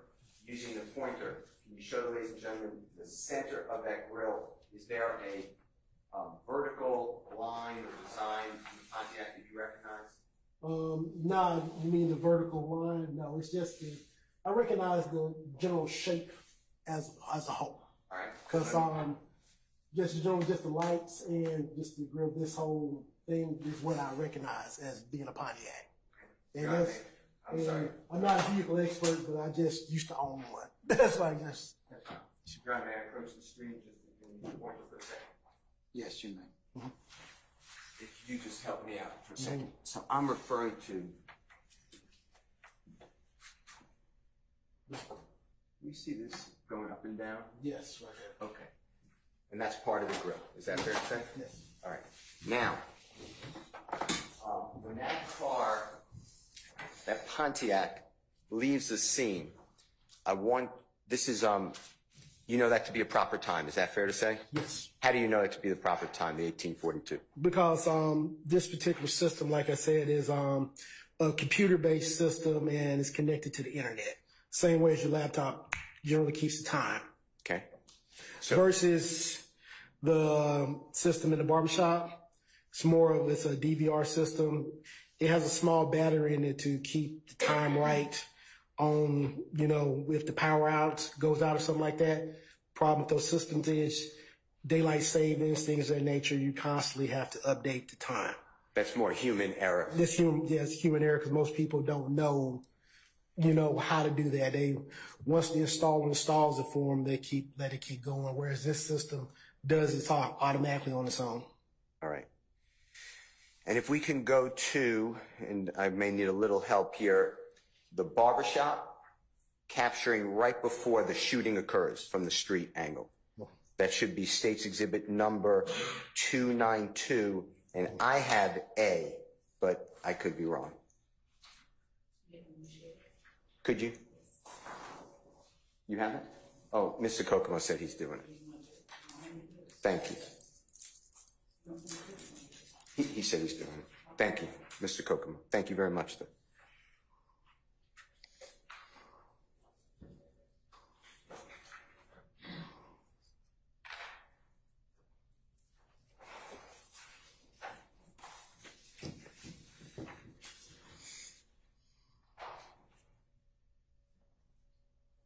And if we can move it almost to the time of the shooting, which is around, according to this, I know it's not the real time because we have to subtract 46 minutes, but about 8:08. Is that fair to say? Yes.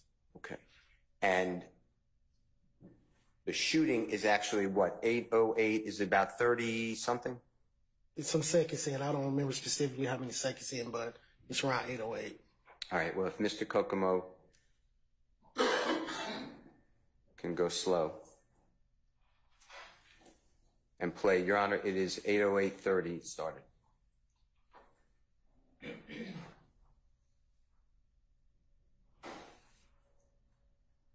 Okay, and 8:08:40 I got approximately, that's when the shooting occurred, right?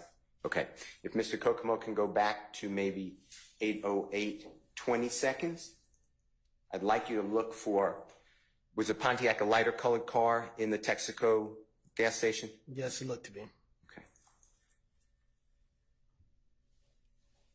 I'd like to see a car before the shooting.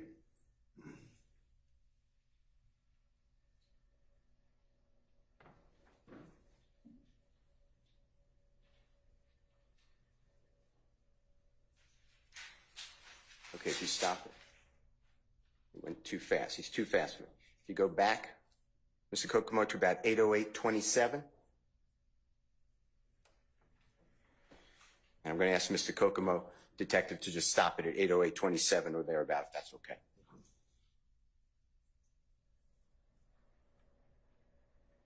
Okay, it stopped at 8:08:26. Mr. Kokomo, are you able to blow up and zoom in on that car? Can you blow it anymore?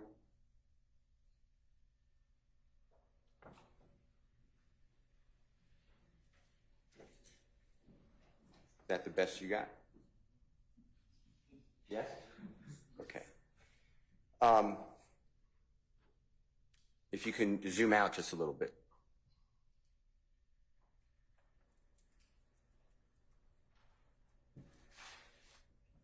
Can you tell, if you can't, if it's just too distorted? I cannot. Yeah, what kind of car that is? One more time. I can't tell you what kind of car that is just from this picture right here. Can you see, if Mr. Kokomo blows it backward, yeah, less distortion, can you see that the grille has lines going horizontal? Yes, I can see it right there. Okay, and that's different than the Pontiac that you showed us earlier, correct? Yes. So that's not the Pontiac, fair to say? Fair to say. And when I say the grille, can you just show the jurors, because, you know, they have a big disadvantage. We look at this stuff like 55,000 times. Just find this portion right here. You see those three grills going, or not grills, lines going across?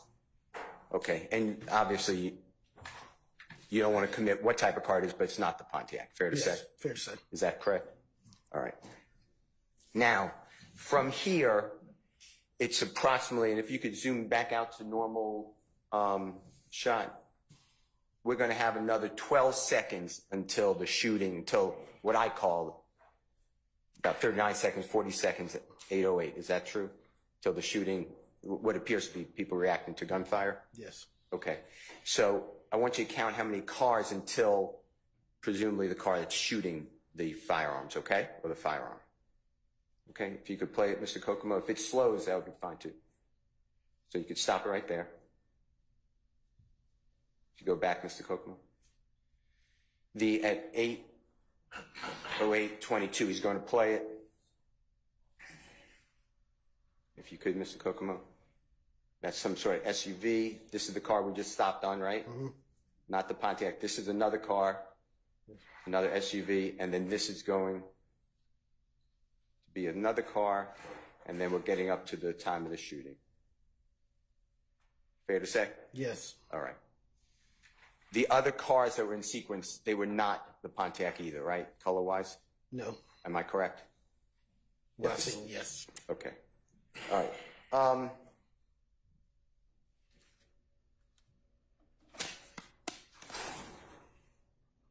Do you remember how long it took until you see the blue lights on the timer? When I say how long it took, I'm starting with, you know, the 8:08:41. Yeah, well, about 4 to 5 minutes or so. Okay. And then the jurors have seen it, so I don't want to waste anyone's time. So whatever's captured, though, you can see the lights. Yes, you can. Flashing even inside the barbershop. Fair to say? Yes, sir. Fair to say. All right.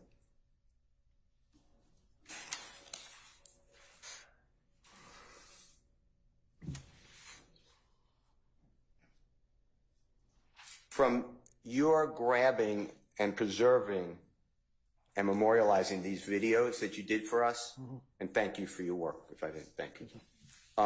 You don't see the gentleman, the camouflage, who God forbid was shot after he shot. Is that true? He's off the screen that you were able to? Until they start wheeling people off in the gurneys. That's okay.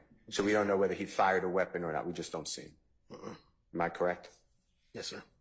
Your Honor, may I just have 1 second? Yes. Thank you, sir.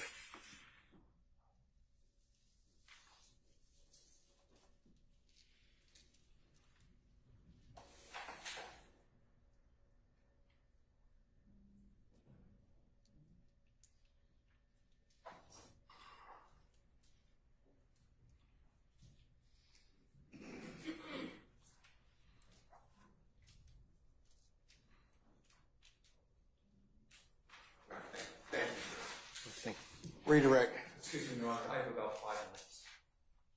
I thought you told me you didn't have anything. Oh, you deferred. Yeah. Okay, all right. Yeah, let's go. I promise you. Yeah, famous last word. We'll see. I know. All right. Go Okay. ahead, sir. Take your time. Thank you. Good afternoon, Detective Yeah, T. how you doing, sir? My name is Doug Weinstein. I'm Diamante Kendrick's attorney. All right. I just have a few questions for you. Mr. Kokomo, would you publish, with the court's permission, 292 Yankee Alpha?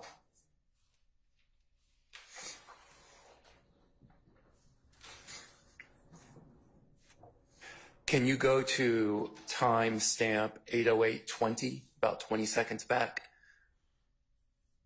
Yeah, that's good. 808:18 will be fine.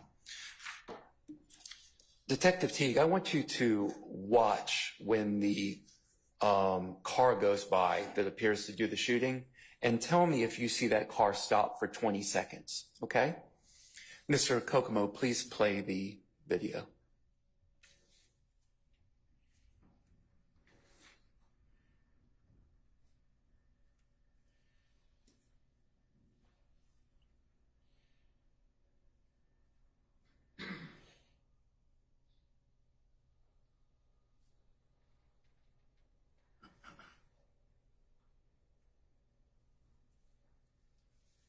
Okay, thank you.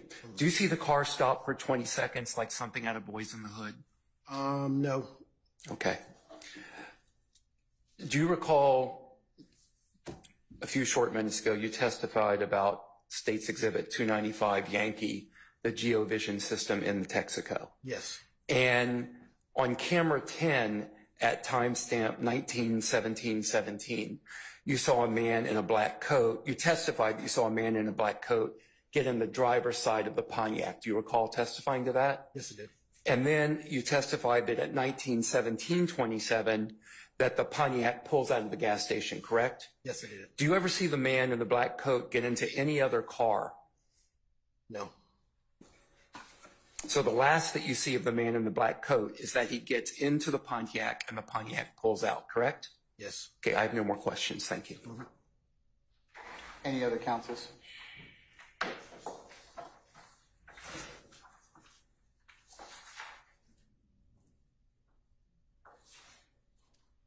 Detective T, good afternoon, Good. sir. How you doing, sir? Good.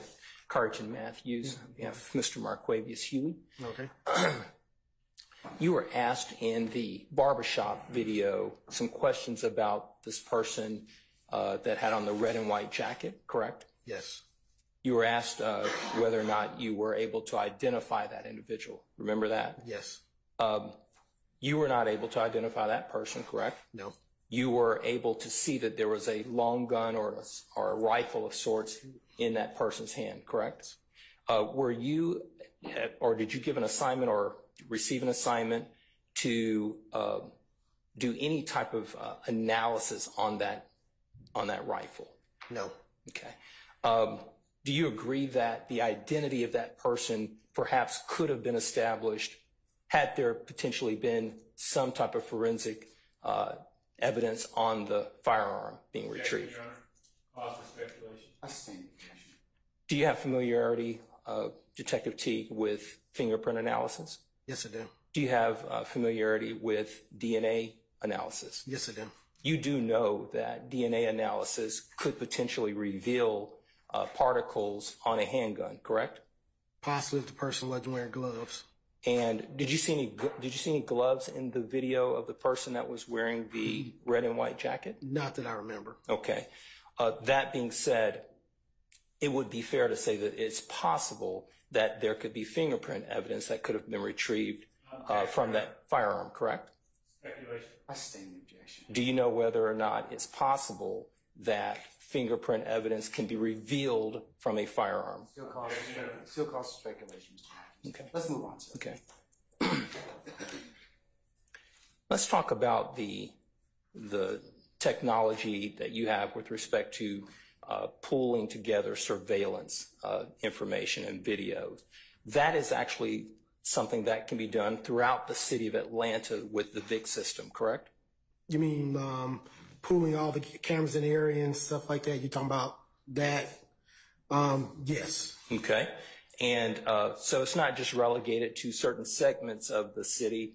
These VIC cameras are throughout the city, correct? Yes, they are. They're in Southwest Atlanta, correct? Some in Southwest Atlanta.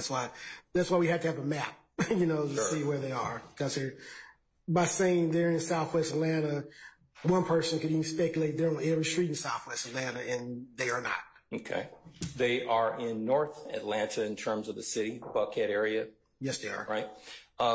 In fact, the technology is so advanced that you could literally follow a vehicle with VIC cameras from point A to point B if you did your homework, correct? Not quite. This is speculation. I stand.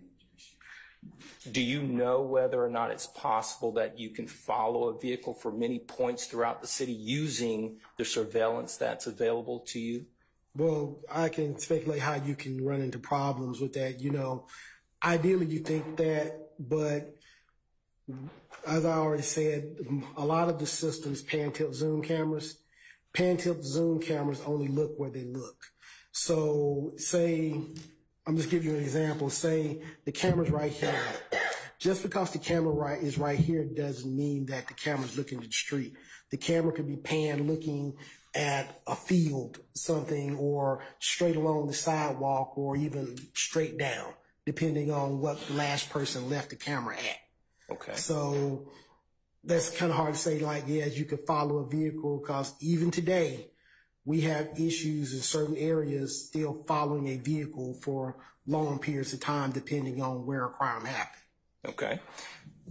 Were you ever asked or received any assignment to do any surveillance or retrieve any camera footage from a 741 Morosco Drive, Northeast Atlanta, Georgia? Objection, Your Honor. Which is irrelevant.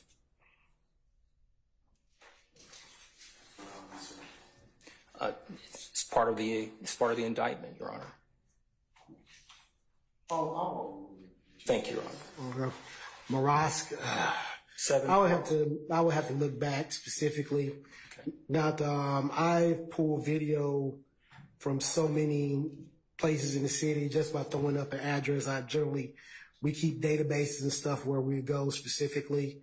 Because I've been pretty much all over the city pulling video, and I would need to be refreshed just off throwing off a location top of my head, because there's some locations you could throw up and I pull video from there 20 times.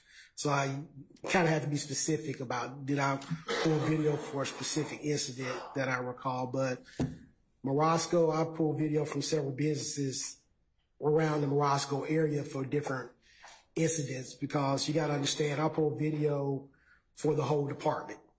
And me and my coworkers, so we pull video for our burglary unit, larceny, auto theft, ag assault, robbery, and homicide. So just to throw out a location like that is like, need a little bit more context. Okay. To your knowledge, have you been asked to pull any video footage from any area around 741 Morosco Drive, Northeast Atlanta, Georgia, in connection with this case? Objection, Your Honor. That's an answer. I stand objection. Mm-hmm. And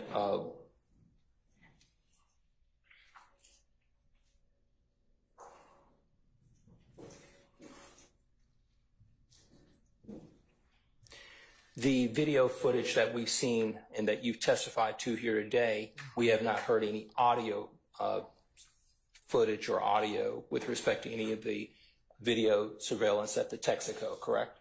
Correct. And there was no audio, correct? Not that I know of. Okay. And there was no audio that you were aware of in any connection with the barbershop, correct? No, not that I'm aware of. So you're not aware of any conversations or any discussions that were being had in any of these videos that we've seen, correct? No. Okay. Thank you. No further questions.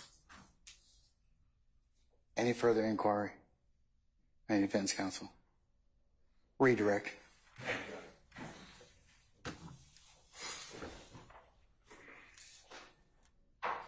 Detective T, you were asked on cross-examination by Mr. Sharp about what you pulled.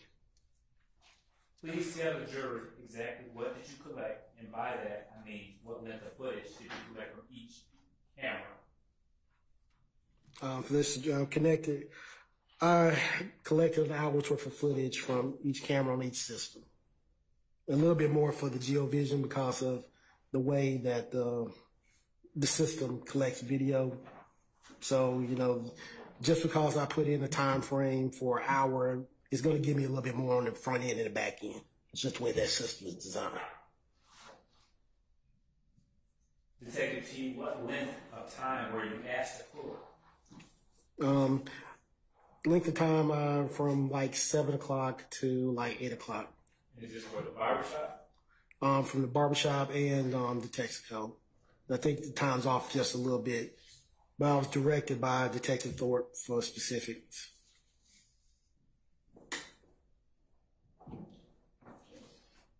You were asked on cross by Mr. Sharp and Mr. Shield about what the person in the camouflage did before the footage shown in stage 292 Yankee Alpha. Were you at the barbershop just in that footage just before 7 p.m.? Was I at the barbershop? Were you on scene? No.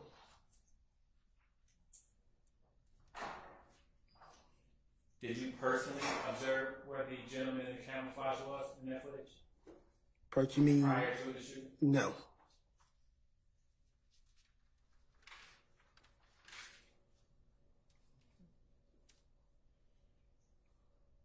And were you personally on scene when the SUV in stage 292 Yankee Alpha was parked in that parking lot? No. Detective T, you were asked on cross about LPRs and big cameras. To your knowledge, were there any LPRs or big cameras at McDaniel and Northside on January 10, 2015 that you know of? Oral, sir.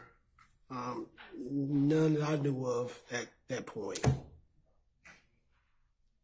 You were asked on cross by Mr. Steele to explain the capacity of law enforcement to pull footage from areas. Are there more cameras now than there were in 2015? Yes.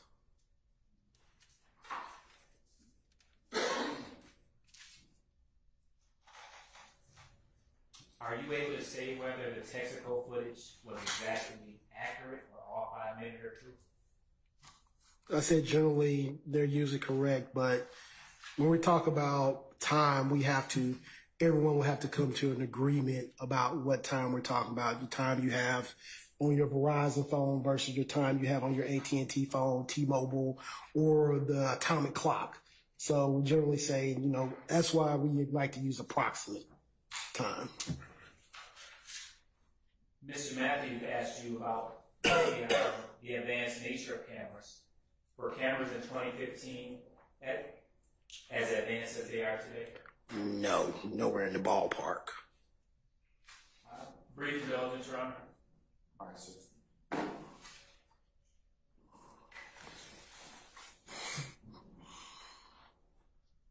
No further questions, Your Honor. Any further examination? Mr. Sharp?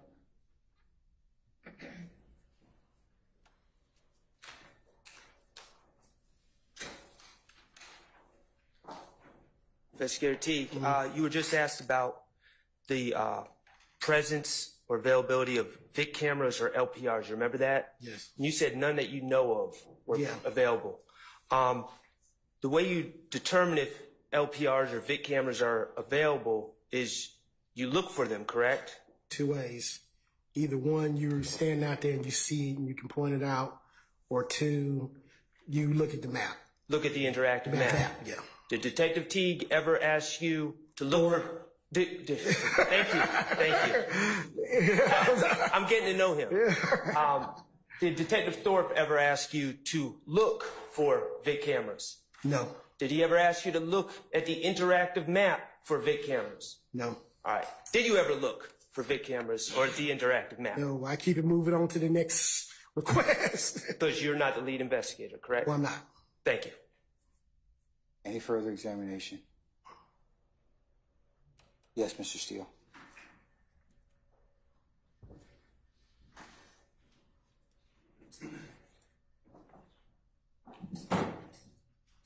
Thank you, sir. Can you just explain, if you know, how many days or weeks or months or years does your agency hold these images from these cameras? VIC cameras, basically our cameras specifically, the city holds for like about 2 weeks as of today, right now. private cameras that are piped in through the system. The videos aren't technically stored on city servers. They're stored on the servers of the hard drives that's actually owned by that specific business. The city just has access to the recordings, so that can vary. Over my career, I've seen some hold as low as maybe a couple of days, depending on quality or however whoever set it up to like 90 days or 6 months. It all depends on how big your hard drives are, if you have multiple servers and things of that nature. Was that same answer applied to year 2014, 15, 16, something like that? Yes. Okay. And then, did you actually watch with the owner of the barbershop and I'm going to say the manager, but whomever at Texaco? Were you there on the scene, actually able to watch the video and then download it or capture it? No, usually, the process I use is I go in, and first thing I have to do is I have to establish the time offset if there is one. And once I've established the time offset, I'll pull the time frame that the detective referenced. Once I pull the video, these systems, you can't watch the video while it's pulling. You get a progress bar like you're downloading something. So you pick the cameras and you put the start time and end time, and it downloads. Once I get back to the office, I make sure that what was requested is being shown, at which after that, all the evidence is turned over to the lead investigator. And when you say the offset, that's the 46 minutes approximately that you're referring to in this case? Yes. And then you did the same protocol. You gave Detective Thorpe or one of your coworkers the downloaded playable videos that you shown this lady. Yes, it goes directly to the lead investigator. And then the lead investigator, you watched the videos to make sure they were there. Yes. Otherwise, you'd go back, I assume. Yeah, and go back, and then the lead investigator, he's supposed to watch them again. Over time, sometimes they've asked, well, can you go back and get before, or can you go back and get after? Never was requested to go back and get any more. In this case? In this case. Even though the car is driving past the barbershop, past the Texaco, and makes a turn? I sustain the objection. Yeah. I didn't answer the question? I sustain the objection. Okay.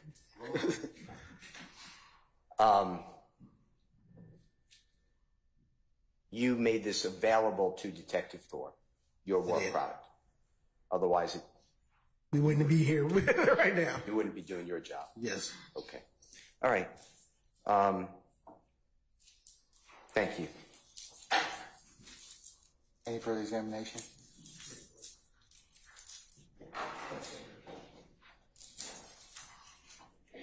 Detective Teague, just one or two questions. Detective Teague, you all actually train the detectives that are out on the scene and equip them with the knowledge and information that the window of time to collect and preserve video evidence is short, correct? Yes. And that's why it's imperative that the lead detective who handles these cases call upon your assistance pretty quickly, correct? Yes. And when they don't do that, potentially helpful evidence is lost, correct? Yes. No further questions. Thank you. Anyone else? Anything further, sir? I just want to find a question, Your Honor. Detective 2013, 14, and 15 were big cameras and LPRs still in their infancy.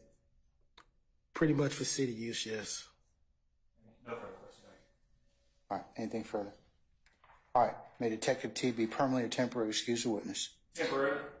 All right, sir. I'm going to temporarily excuse you witness. What that means is you'll be subject to being recalled at some other time. We'll give you plenty of advance notice. Just don't discuss your testimony with anybody except the attorneys in this case, okay? All right. Yes, sir. Thank you, sir.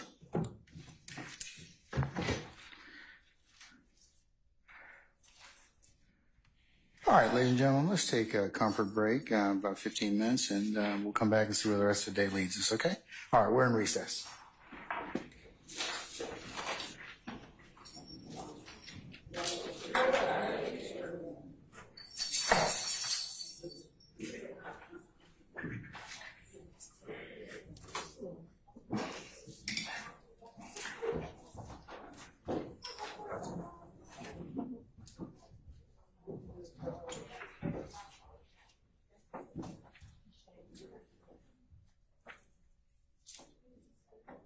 All right, we're in recess.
Is it Zoom?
It's flying but backwards. It is. Flying like a stork.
today. So if you have a witness, we can start.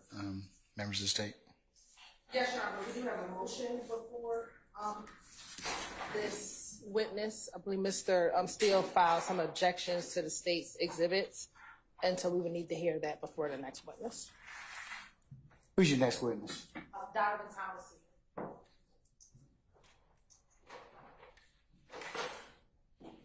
I'll tell you what. Then let me excuse the jury. We'll take up the motion, and then we'll use that for the rest of the day.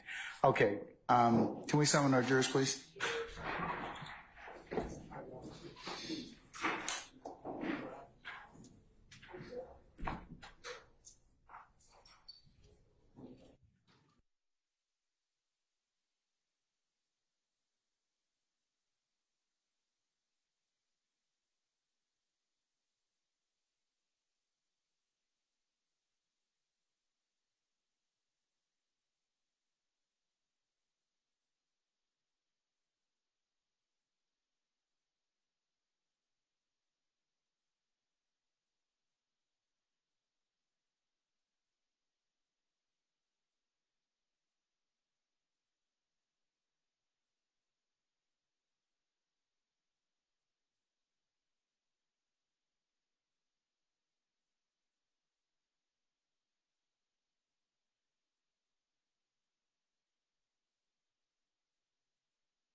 All right, thank you, Sergeant Ingram. All right, ladies and gentlemen, we have reached a period in the day. I believe it might be prudent for us to go ahead and recess you all. We have to take up some other matters that may, just in the use of the court's time, we'll go ahead and recess you for the day and have you come back in the morning, okay? So with that,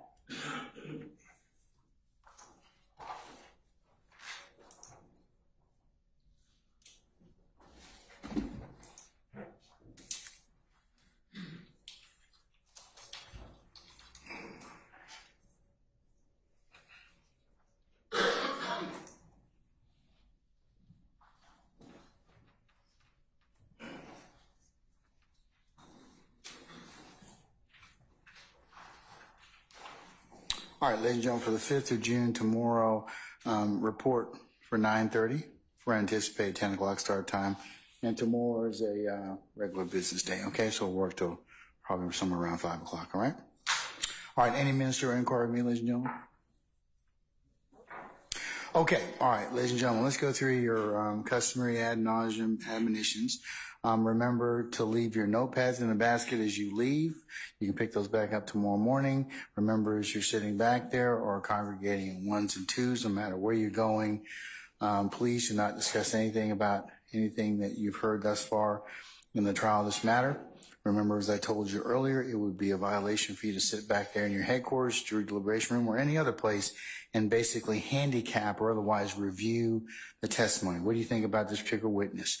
Or start or in any way engage in any deliberative process. Remember, you only can do that when the court instructs you on that at the appropriate time in these proceedings. All right. Also, don't use any third-party sites or resource or reference materials to otherwise aid or augment your understanding as to what you may have learned in this trial. You can only consider what's been lawfully presented within the four walls of this courtroom. Also, it would be a violation, remember, ladies and gentlemen, for you to go to any of the scenes that are depicted or you might have learned through the testimony in this particular case. Don't go by any of the scenes and take any pictures, drawings, or any other memorializations to aid in your understanding. Remember, you can only consider what's been presented in this case or inside this courtroom. All right, ladies and gentlemen, if any third party should try and reach out to you by any means necessary or any mode necessary or available, please report that to Sergeant Ingram and myself immediately. And remember not to listen to any of the recaps or any other third-party resuscitations or regurgitations of this particular trial or any of the proceedings and the like. You can only consider what's been presented to you within the four walls of this courtroom. Ladies and gentlemen, do you have any, one more thing. Also, thank you for your patience that you've given us and will continue to give us in the trial of this matter, and I say that on behalf of everybody assembled here. All right, ladies and gentlemen, do you have any other ministerial inquiry of me at this point? All right, unless you do, then we will see you all tomorrow morning at 9:30 for an anticipated 10 o'clock start time. All rise.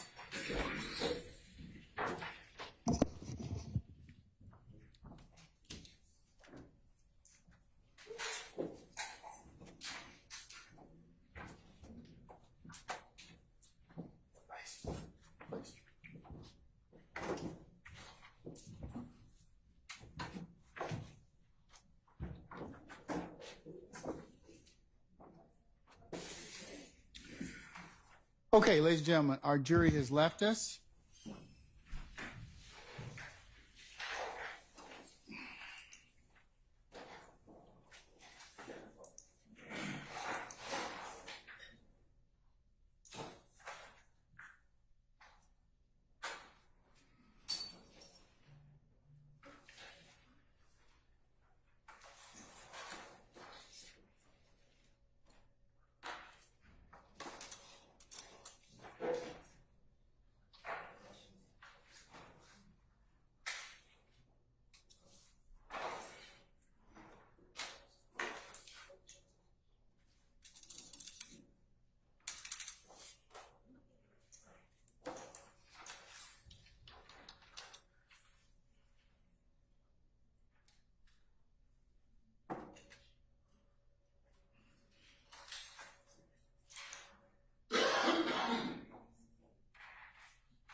Okay.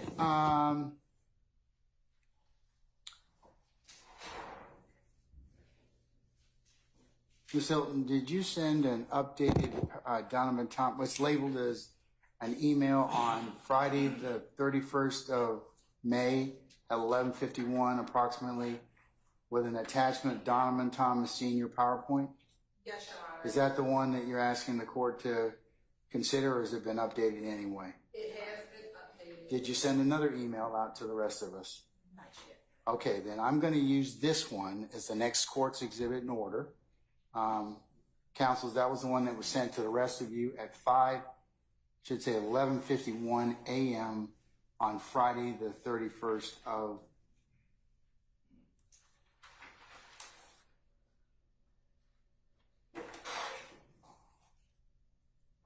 May 2024.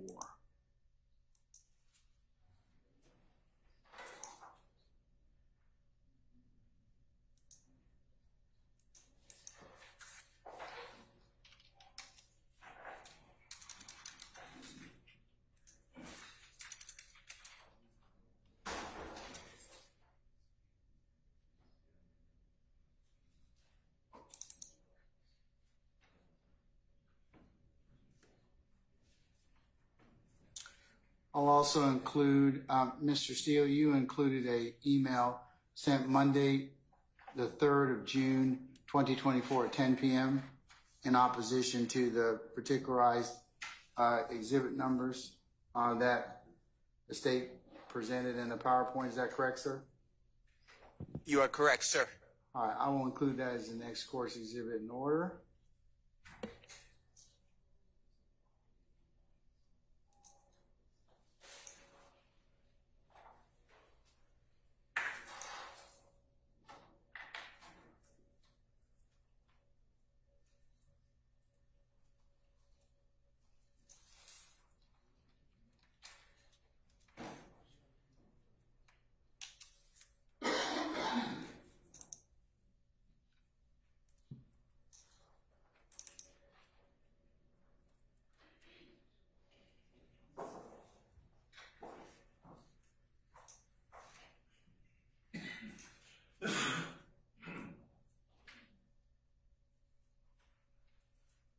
Okay, so is it the state's contention that you will be getting or attempting to get these particular exhibits that are on the PowerPoint? We'll start off through. through the testimony of Mr. Don Thomas Sr.? Yes. All right, let's cover the state's 324 Yankee. Could you put that up, please? You're right. I think he only had certain ones that were objected. There were only about 4 of them. There were 4 specific pictures, not the entire PowerPoint. Okay, hold on. Which ones are you, okay. Mr. Steele's objecting to states 325 Yankee and 326 Yankee and 327 Yankee and 328 Yankee under sympathy. And Judge, I'm sorry, before we proceed, let me step up briefly and address something of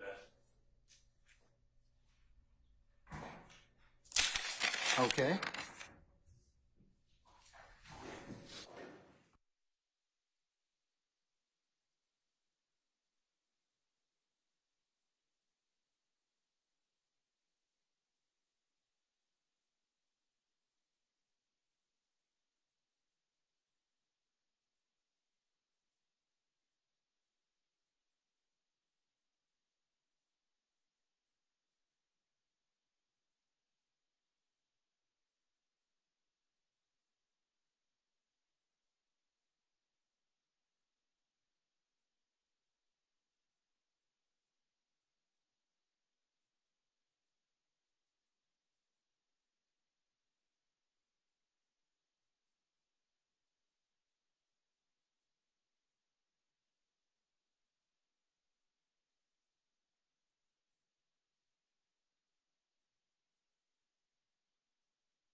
This particular motion, that is all. He can rejoin us at any point in time afterwards.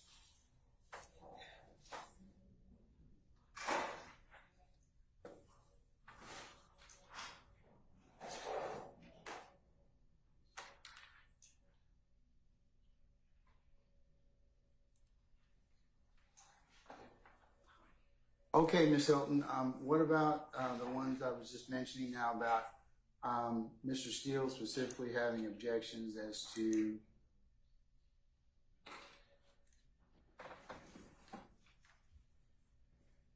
.325 Yankee, 326 Yankee, 327 Yankee, and 328 Yankee on the basis of sympathy and 403. So are you including any of those? You're right. We would like to hear the defense's argument before we can respond. He said sympathy. Only from one? No, for four. No. 325, 326, 327, 328. No, my understanding, Your Honor, is that the only one that's sympathy is for 328, because he puts that one in parentheses, Your Honor. I believe that 325, and I'll let Mr. Steele say otherwise, but based on my reading of the email, he only put in parentheses for sympathy the one which would be 326Y. That's not how I read it. Unless he sent another one. So I would think that we would like to hear from Mr. Steele first so that the state can make sure that we're answering the questions. You got anything further, Mr. Steele? Sure. Yeah. Your Honor, would it be easy, and can I ask the court, maybe the state can put up each of the exhibits Yes. so we all... Put up 325 first.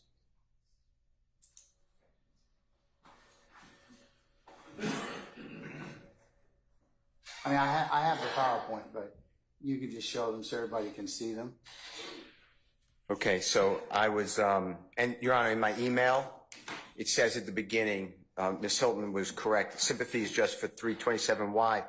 In the introduction to it, I objected to... 327 Yankee. Right. Okay, all right. So what's the basis for 325? Everything else I wrote in the introductory, Your Honor, hearsay.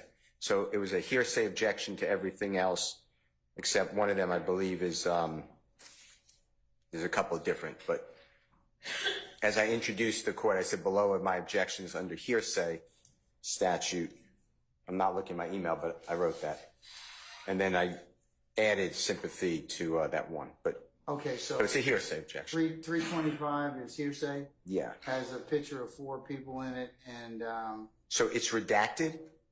So I was looking. I have multiple from the state, but if this is the one they intend to show, that is satisfied. I was objecting to the statements on the.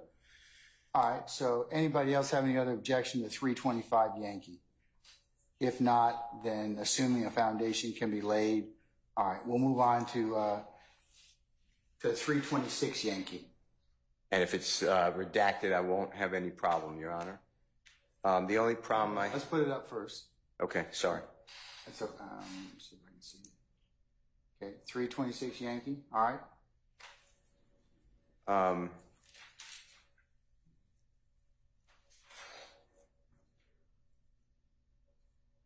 I don't have an objection to that since it's been redacted.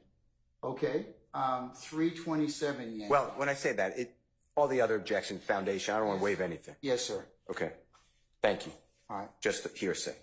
327, I believe, Your Honor. Yes, 327. Okay, so this one, I have no orientation. I believe, I am not telling you I'm correct. It's an album cover. It says Long Live Nut. It says YFN Lucci. And then there's you could read it. I can read it anyway. Upside down, it is the gravestone of Mr. Thomas. So I am objecting to that both under sympathy and the album cover is a gentleman who the state has on the witness list if they want to call him, but they said that they indicated anyway, he doesn't seem to appear on a witness list that's coming up. So that's why I'm objecting. And the album cover is released. This is my information. I'm not telling you the state may have different thoughts, but I have March 3rd, 2017. So I don't see the relevance / I see a lot of 403 issues I'd like to raise, including sympathy. Okay. All right. Let me hear from the state, Mr. Steele. Yeah, okay. It's okay. All right. Madam. 327 Yankee. Yes, Your Honor. So, Your Honor, this picture is a picture of Rayshawn Bennett, and the title of the album is Long Live Nut. What the significance of this album or this particular picture, not even the album, is to show the continuous relationship between Mr. Bennett and Mr. Donovan Thomas even after death. So what we know, what I believe will come out through testimony with Mr. Donovan Thomas Sr. is that both Mr. Donovan Thomas Jr. and Rayshawn Bennett had a business relationship. Mr. Donovan Thomas Jr. is actually the individual that brought Rayshawn Bennett to TIG Records, and you're going to hear some of that testimony tomorrow. But what this indicates that it was more than just a business relationship, it was a friendship, because even after his death, he decided to name an album after this individual who had passed away 2 years prior. Why is that relevant?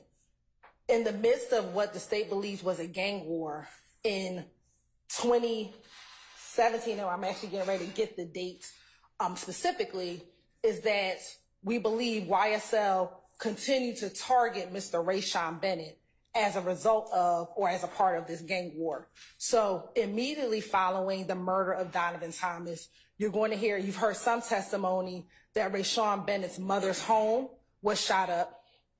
Then, as years progressed, YSL continued to antagonize Mr. Bennett. Mr. Williams himself, and this is one of the acts in our indictment, actually made a threat to Mr. Bennett on social media saying, if I didn't like what you did for your mother and your kids, I would have been killed you.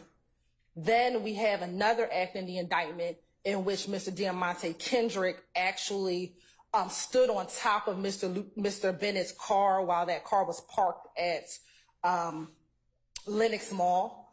And then lastly, one of the events that we believe led to the death of Shamel Drinks is while Mr. Bennett was incarcerated in the Fulton County Jail, a YSL member, Jaden Myrick, we believe at the direction of we believe Mr. Williams as well as Mr. Garlington, actually stabbed Lucci while in the Fulton County Jail. That stabbing trickled a number of different events. One, we believe, is the killing of two individuals, Mr. Christian McMiller and Darius Ford.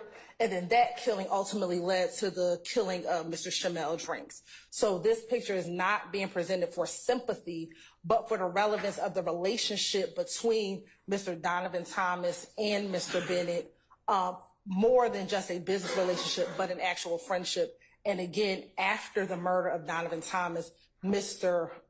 Bennett had continued to be targeted by YSL, Your Honor.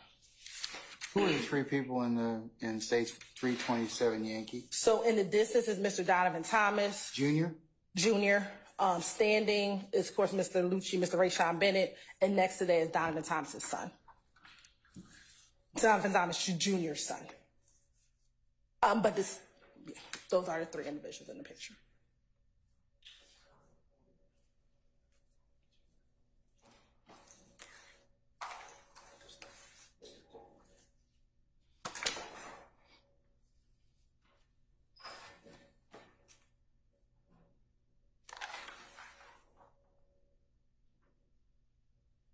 Is Mr. Lucci going to testify at some point? That's my first question. At this juncture, we do not believe he'll be testifying. All right. How does his father know about that senior, Donovan Thomas Sr., know about this particular issue? I mean, about the picture? Yeah. I mean, he saw it himself. He was aware that it existed. He was aware that this individual made a album dedicated to his son.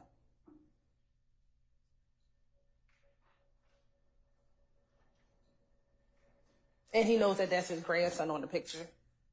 And he knows that that's his son in the background. And he knows that that's Mr. Rayshawn Bennett. The court's concern is you're going to elicit hearsay. How? Because if you're asking Mr. Donovan Thomas Sr., about this particular album, it'd be more relevant if Mr. Lucci's going to testify. He could say, well, yeah, we had such a close relationship, I named my album after him, okay? But for a third party, you're talking about conversations that were had potentially with a decedent, or we're getting the same problem we had before. Same issue. It's not a residual hearsay issue. You're going to get into some hearsay potentially. But I think I can ask Mr. Donovan Thomas, did he know about an album called Long Live Nut? And he'll say yes. And had you ever seen the album cover to that? Yes. I'm going to show you what's been marked as State's Exhibit 327Y. So that would not elicit any hearsay at all, because he has knowledge of this album cover. He knows about it. He's seen it. You're not going to ask him how he has knowledge about it, right? No. Okay. That he's seen it, that Nut is his son, there's a picture of his son, his grandson, and that would be given the that, conclusion. Mr. Steele, I'll assuming they can allow a foundation, I'll allow it over your objection. Yes, you can. Thank you, Your Honor. On behalf of Mr. Stillwell, I understand the Harvey rule, but specifically, we would like to add to the argument. This is a 403 issue. If you recall, there was a picture in life of Mr. Donovan Thomas, Jr., the deceased, and we discussed it in the state's stance on, we're going to let it in, we're going to bring it in through the mothers, because it's just a picture of him. Mother who? I'm sorry. Mother who? Edmonds. And their stance was, it's just a picture of him. It's not of his children. It's not anything like that. It's just him. Here, they are running an end around of 403, of the picture in life ruling and everything else by presenting a picture of the deceased son looking down sadly, and of course it is sad, but it's not appropriate for trial, looking down sadly at his father's grave site with his father's face over the poor child's left shoulder. They have so many other ways to establish the relationship between Lucci and Donovan Thomas. They have witnesses, including Donovan Thomas Sr. They have a plethora of pictures off of Donovan Thomas's Instagram with Lucci in them. They have Lucci. They can say, we're not anticipating Lucci testifying, Mr. Bennett testifying. Okay, subpoena him and tell him to come into court. They can do that. Mr. Bennett doesn't get to decide if he's testifying or not. They can call Mr. Bennett to testify. But the idea that we're just going to allow a picture of the deceased son looking sadly down at his father's grave.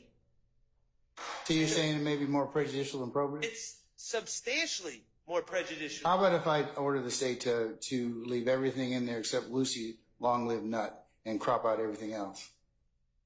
Would that work? Could you just repeat the suggestion?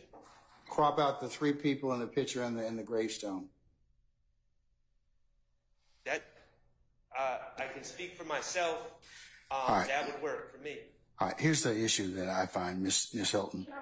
The issue I find is problematic in this case. You got a child that's in here, and that's going to be more prejudicial than probative. So if you want the album cover in, you can crop out the three people and the gravestone. You can admit it. The album cover is relevant. You could admit it, but I want you to crop out the three people in the gravestone. Okay? Can I just say something further? Sure.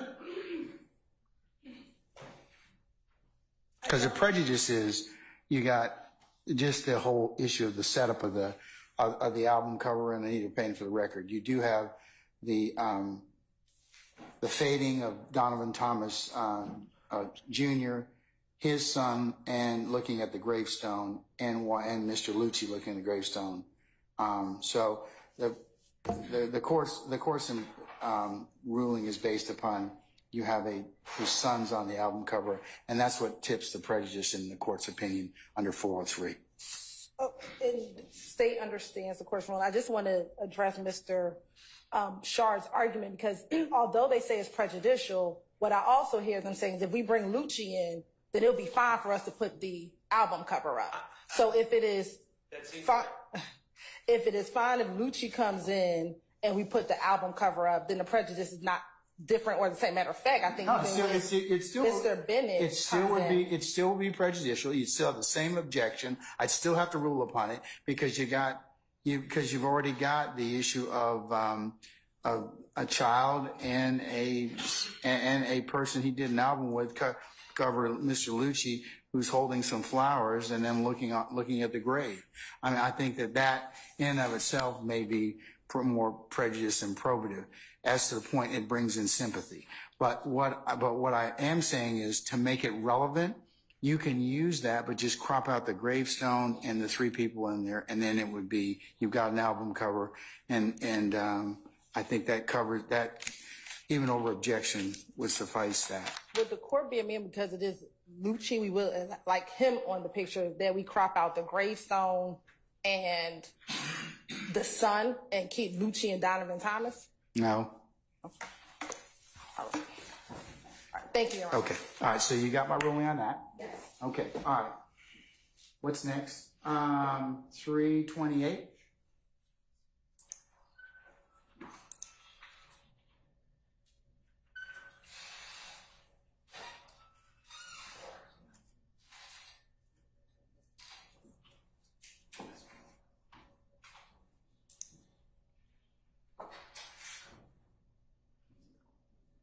All right.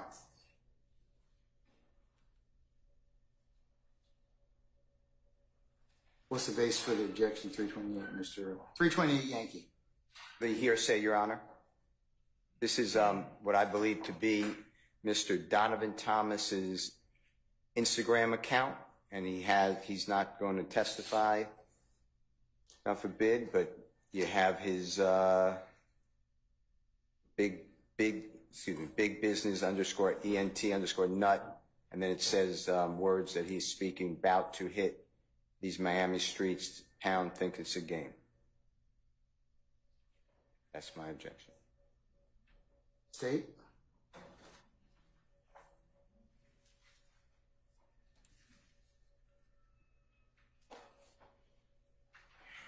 Your Honor, in this particular exhibit 328, why we're not offering for the truth of the matter asserted that he's about to hit these Miami streets.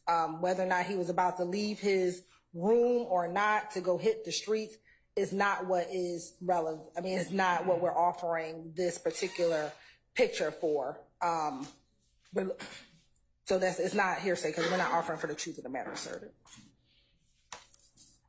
And what are you offering it for? If I can ask, what are you offering it for then? Sure. So specifically that in and around this time, there have been several exhibits already admitted.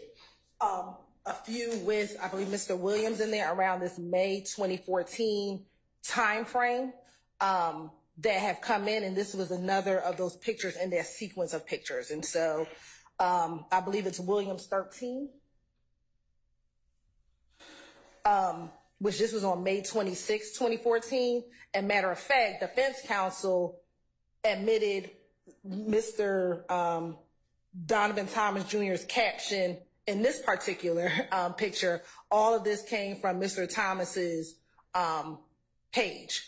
So we were consistent with what was already admitted. So if you see that this is the big business entertainment nuts caption, still with Williams 13, defense counsel introduced the caption underneath the picture, so the state followed in the same manner. This Where's Williams? picture. Can I see Williams 13? This is Williams 13 that's up on the screen right now. Okay. All right. And then the other one was from May 24, 2014, so showing that these pictures are taken roughly in the same the same time frame with, and they're all from the same account, Your Honor. Okay, let me see Williams 328 Yankee now, please. So this is 328 Yankee. It's the same one as Williams 13? No, it's two different pictures, Okay. but both from the same big business entertainment nut account. Okay, so I see Williams 13. Okay. Show me states 328 Yankee now. This is 328 Yankee. Hold on.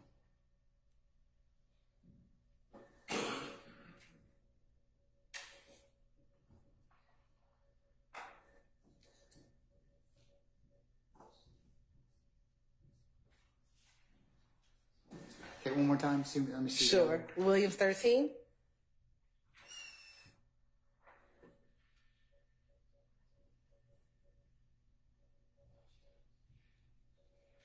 Okay, and now the other one. And then 328 Yankee. All right. Thank you. Mr. Steele, anything else?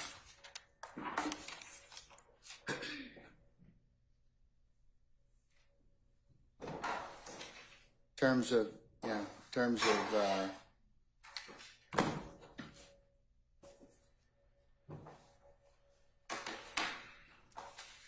what's the difference between that and the one you admitted? They're different Instagram postings, different pictures around the same time. But the fact that the state didn't object to Mr. Williams' number 13 with the post has nothing to do with my objection to state's exhibit number 328Y. It is hearsay. The state wants to say it's non-hearsay because it's not offered for the truth of the matter asserted, but you have to have a purpose for non-hearsay, effect of the listener. It was something that is non-hearsay because it's untruthful. The state can't just say, well, it's non-hearsay, so we want to use it. And they're clearly using it for some purpose that when you ask them, they didn't tell you what the purpose is, but I'm objecting not to the picture or the posting, the date, but I'm objecting like you had me redact the statements. That's what my objection is. And I don't see, I think that's a consistent, valid objection in this trial. And the state may have wanted in Mr. Williams 13 that posting. I don't know. I'm not asking the strategy, but I just put it in. I don't have any strategic position, but I did want this to be removed because it's hearsay. All right. That's my objection. Okay. Anything else, Ms. Hilton? Yes, Your Honor. Okay. As to 328, Yankee, before I rule upon that.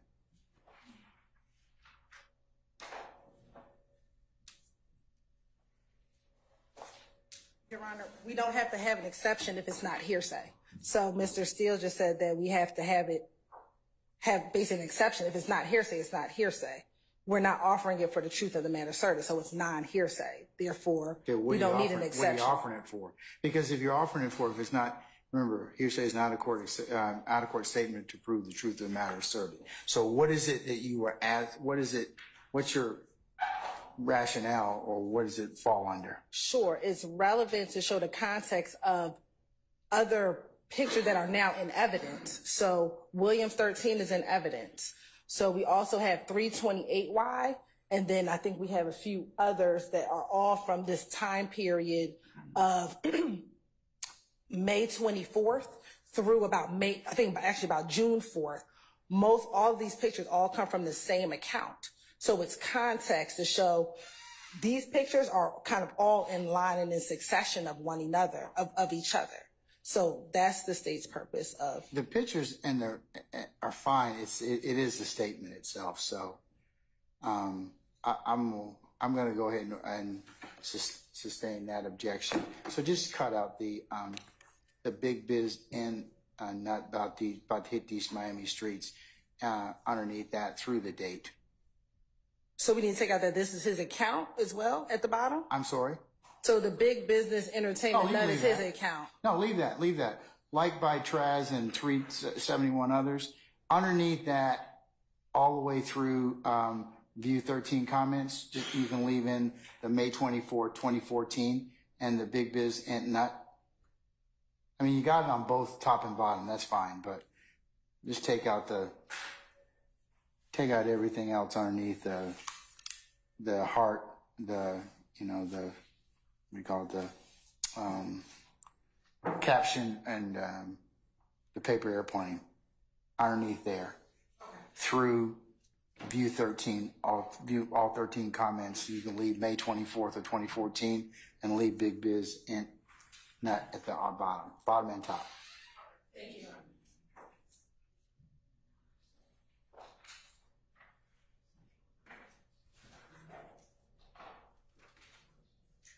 All right. What else are you gonna? What other pictures are there objections to? Are you gonna try and show? I believe those are only 4 indicated in the email. All right.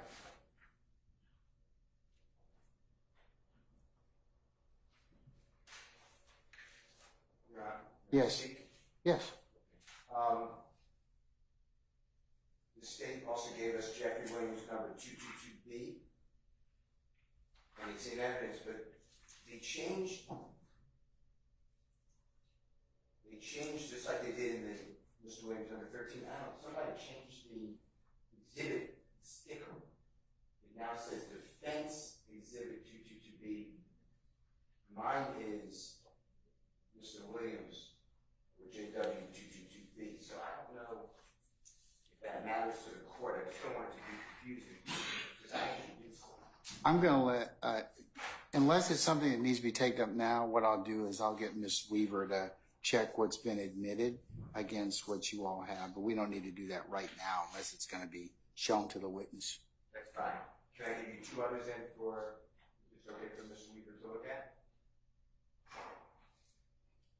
Yes. Okay. The next one is Jeffrey Williams or JW 222A, and the state changed it to Defense 22A. Yeah, we corrected that to be 222A. And then again, it's the same defense versus JW. And then on state's exhibit number 331Y, that can be shown. It has the word Donovan Thomas Sr. I don't know why that's there, so I'm objecting. We corrected that as well. Okay. Those are my objections. It's also from Ms. Weaver, the JW 13 became Williams 13. I don't know how to change. But anyway, Your Honor, and can I just make, I understand the court's ruling, can I just make a more full objection to states 327Y, and that's the album cover. I know the court ordered that, I appreciate it. But I still just will oppose an objection, so I just want to alert the court and the parties that getting into the relationship between Mr. Thomas Jr. and Mr. Bennett or anyone else, I've already objected to, because unless Mr. Thomas Sr., the witness, has competent knowledge of how to testify to that, that would be hearsay. So I know you took it up and said we're going to take that up. If it's an observation, that's fine. But I don't believe that naming someone's album and saying "Long Live Nut" should ever come into this trial. I don't see how that's relevant, and it was not said by Donovan Thomas Sr., the witness. So I just wanted that. I understand you took everything out, and I appreciate it. It's just I still think that that is hearsay, and there's no way for Donovan Thomas Sr. to get it in under my understanding of the facts of this case and of the law applicable. So I just wanted you to do that. I appreciate what you did. I'm not trying to continue to go back. I just wanted to make that for the record. Your Honor, also, can I go into a further topic? Anything further, the 327? Your Honor, again, it's the fact that this occurred, that Lucci did it, that he actually created the album. That's it. So That's stand wrong. on that proposition. I'm taking your objection under objection for purposes of the record, and I'll give you continuing objection. Okay, and I'd like to, sir, obviously cross-examine Mr. Bennett. I don't know if he was paid a lot of money to do that. Okay. Mr. Smith, always polite, told me outside during one of our breaks that the handwriting expert, the state has no intention of putting in the indictment that they gave, any character, and will eliminate any personal information like Mr. Williams' driver's license number or passport, etc. And the state has 2 pages, and I will look at them, and Mr. Smith will make them available. If we need any further matter on that, we'll let you know. And then the state also gave us, it's not labeled, so I can't do exhibits, but they gave us additional potential exhibits by the Honorable District Attorney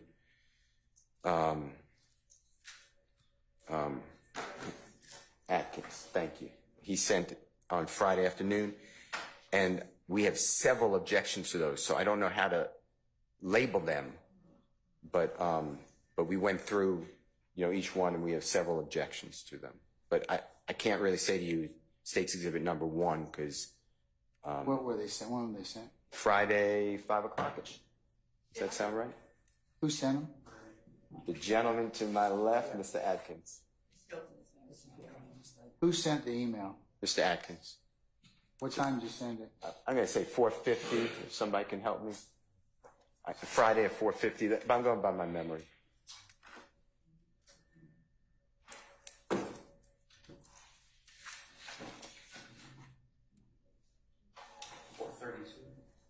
Mr.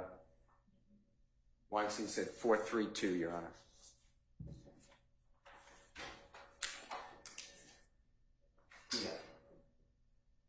Is it one with a Dropbox link? Yes, Your Honor.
Okay, which one is it? Which folder is it? Your Honor, it would be, I believe it says the second round. And Your Honor, just for the court's edification, this second round of potential exhibits are just that, potential exhibits. So we may not use all of those. Okay, and out so of which folder? That's what I'm talking about. it would be the second, it says round 2. Okay, round 2's got a lot of stuff. It's got Henninger, Hertz, Infinity, Extrinsic, So that's calls, shots from drones, social media. So that's the point, Your Honor, that these are just a pool of exhibits that we will be pulling from. So when we have individual witnesses, we will be pulling from those particular exhibits. And so at this point, that's just a pool. We wanted defense counsel to be aware of the pool of exhibits that we may pull from for certain witnesses. All right, And so as we've been doing, we will send the more specific. the more specific ones so that the objections can be launched like they were today. Your Honor. Okay. All right. So, Mr. Steele, we'll put a pin in that for the time being until they're given more specificity or which ones you're going to be using. Because I'm not going to rule upon them at this point in time. There may be no need for me to do that. Okay, thank you. Okay. All right. Okay. Ms. Sharp, do you have something, sir? Well, you covered, Your Honor. I just know you always say a forewarned judge is a happy judge, so Yeah, it depends. just trying to give you notice. Sure. Court notice that there were going to be some issues. Okay. All right. All right. Okay, so tomorrow's witness is Mr. Donovan Thomas Sr. Who else? Iris Singleton, Richard Alabor, maybe Mr. Paulsick, and depending on how that goes, potentially Mr. Copeland. Okay. All right.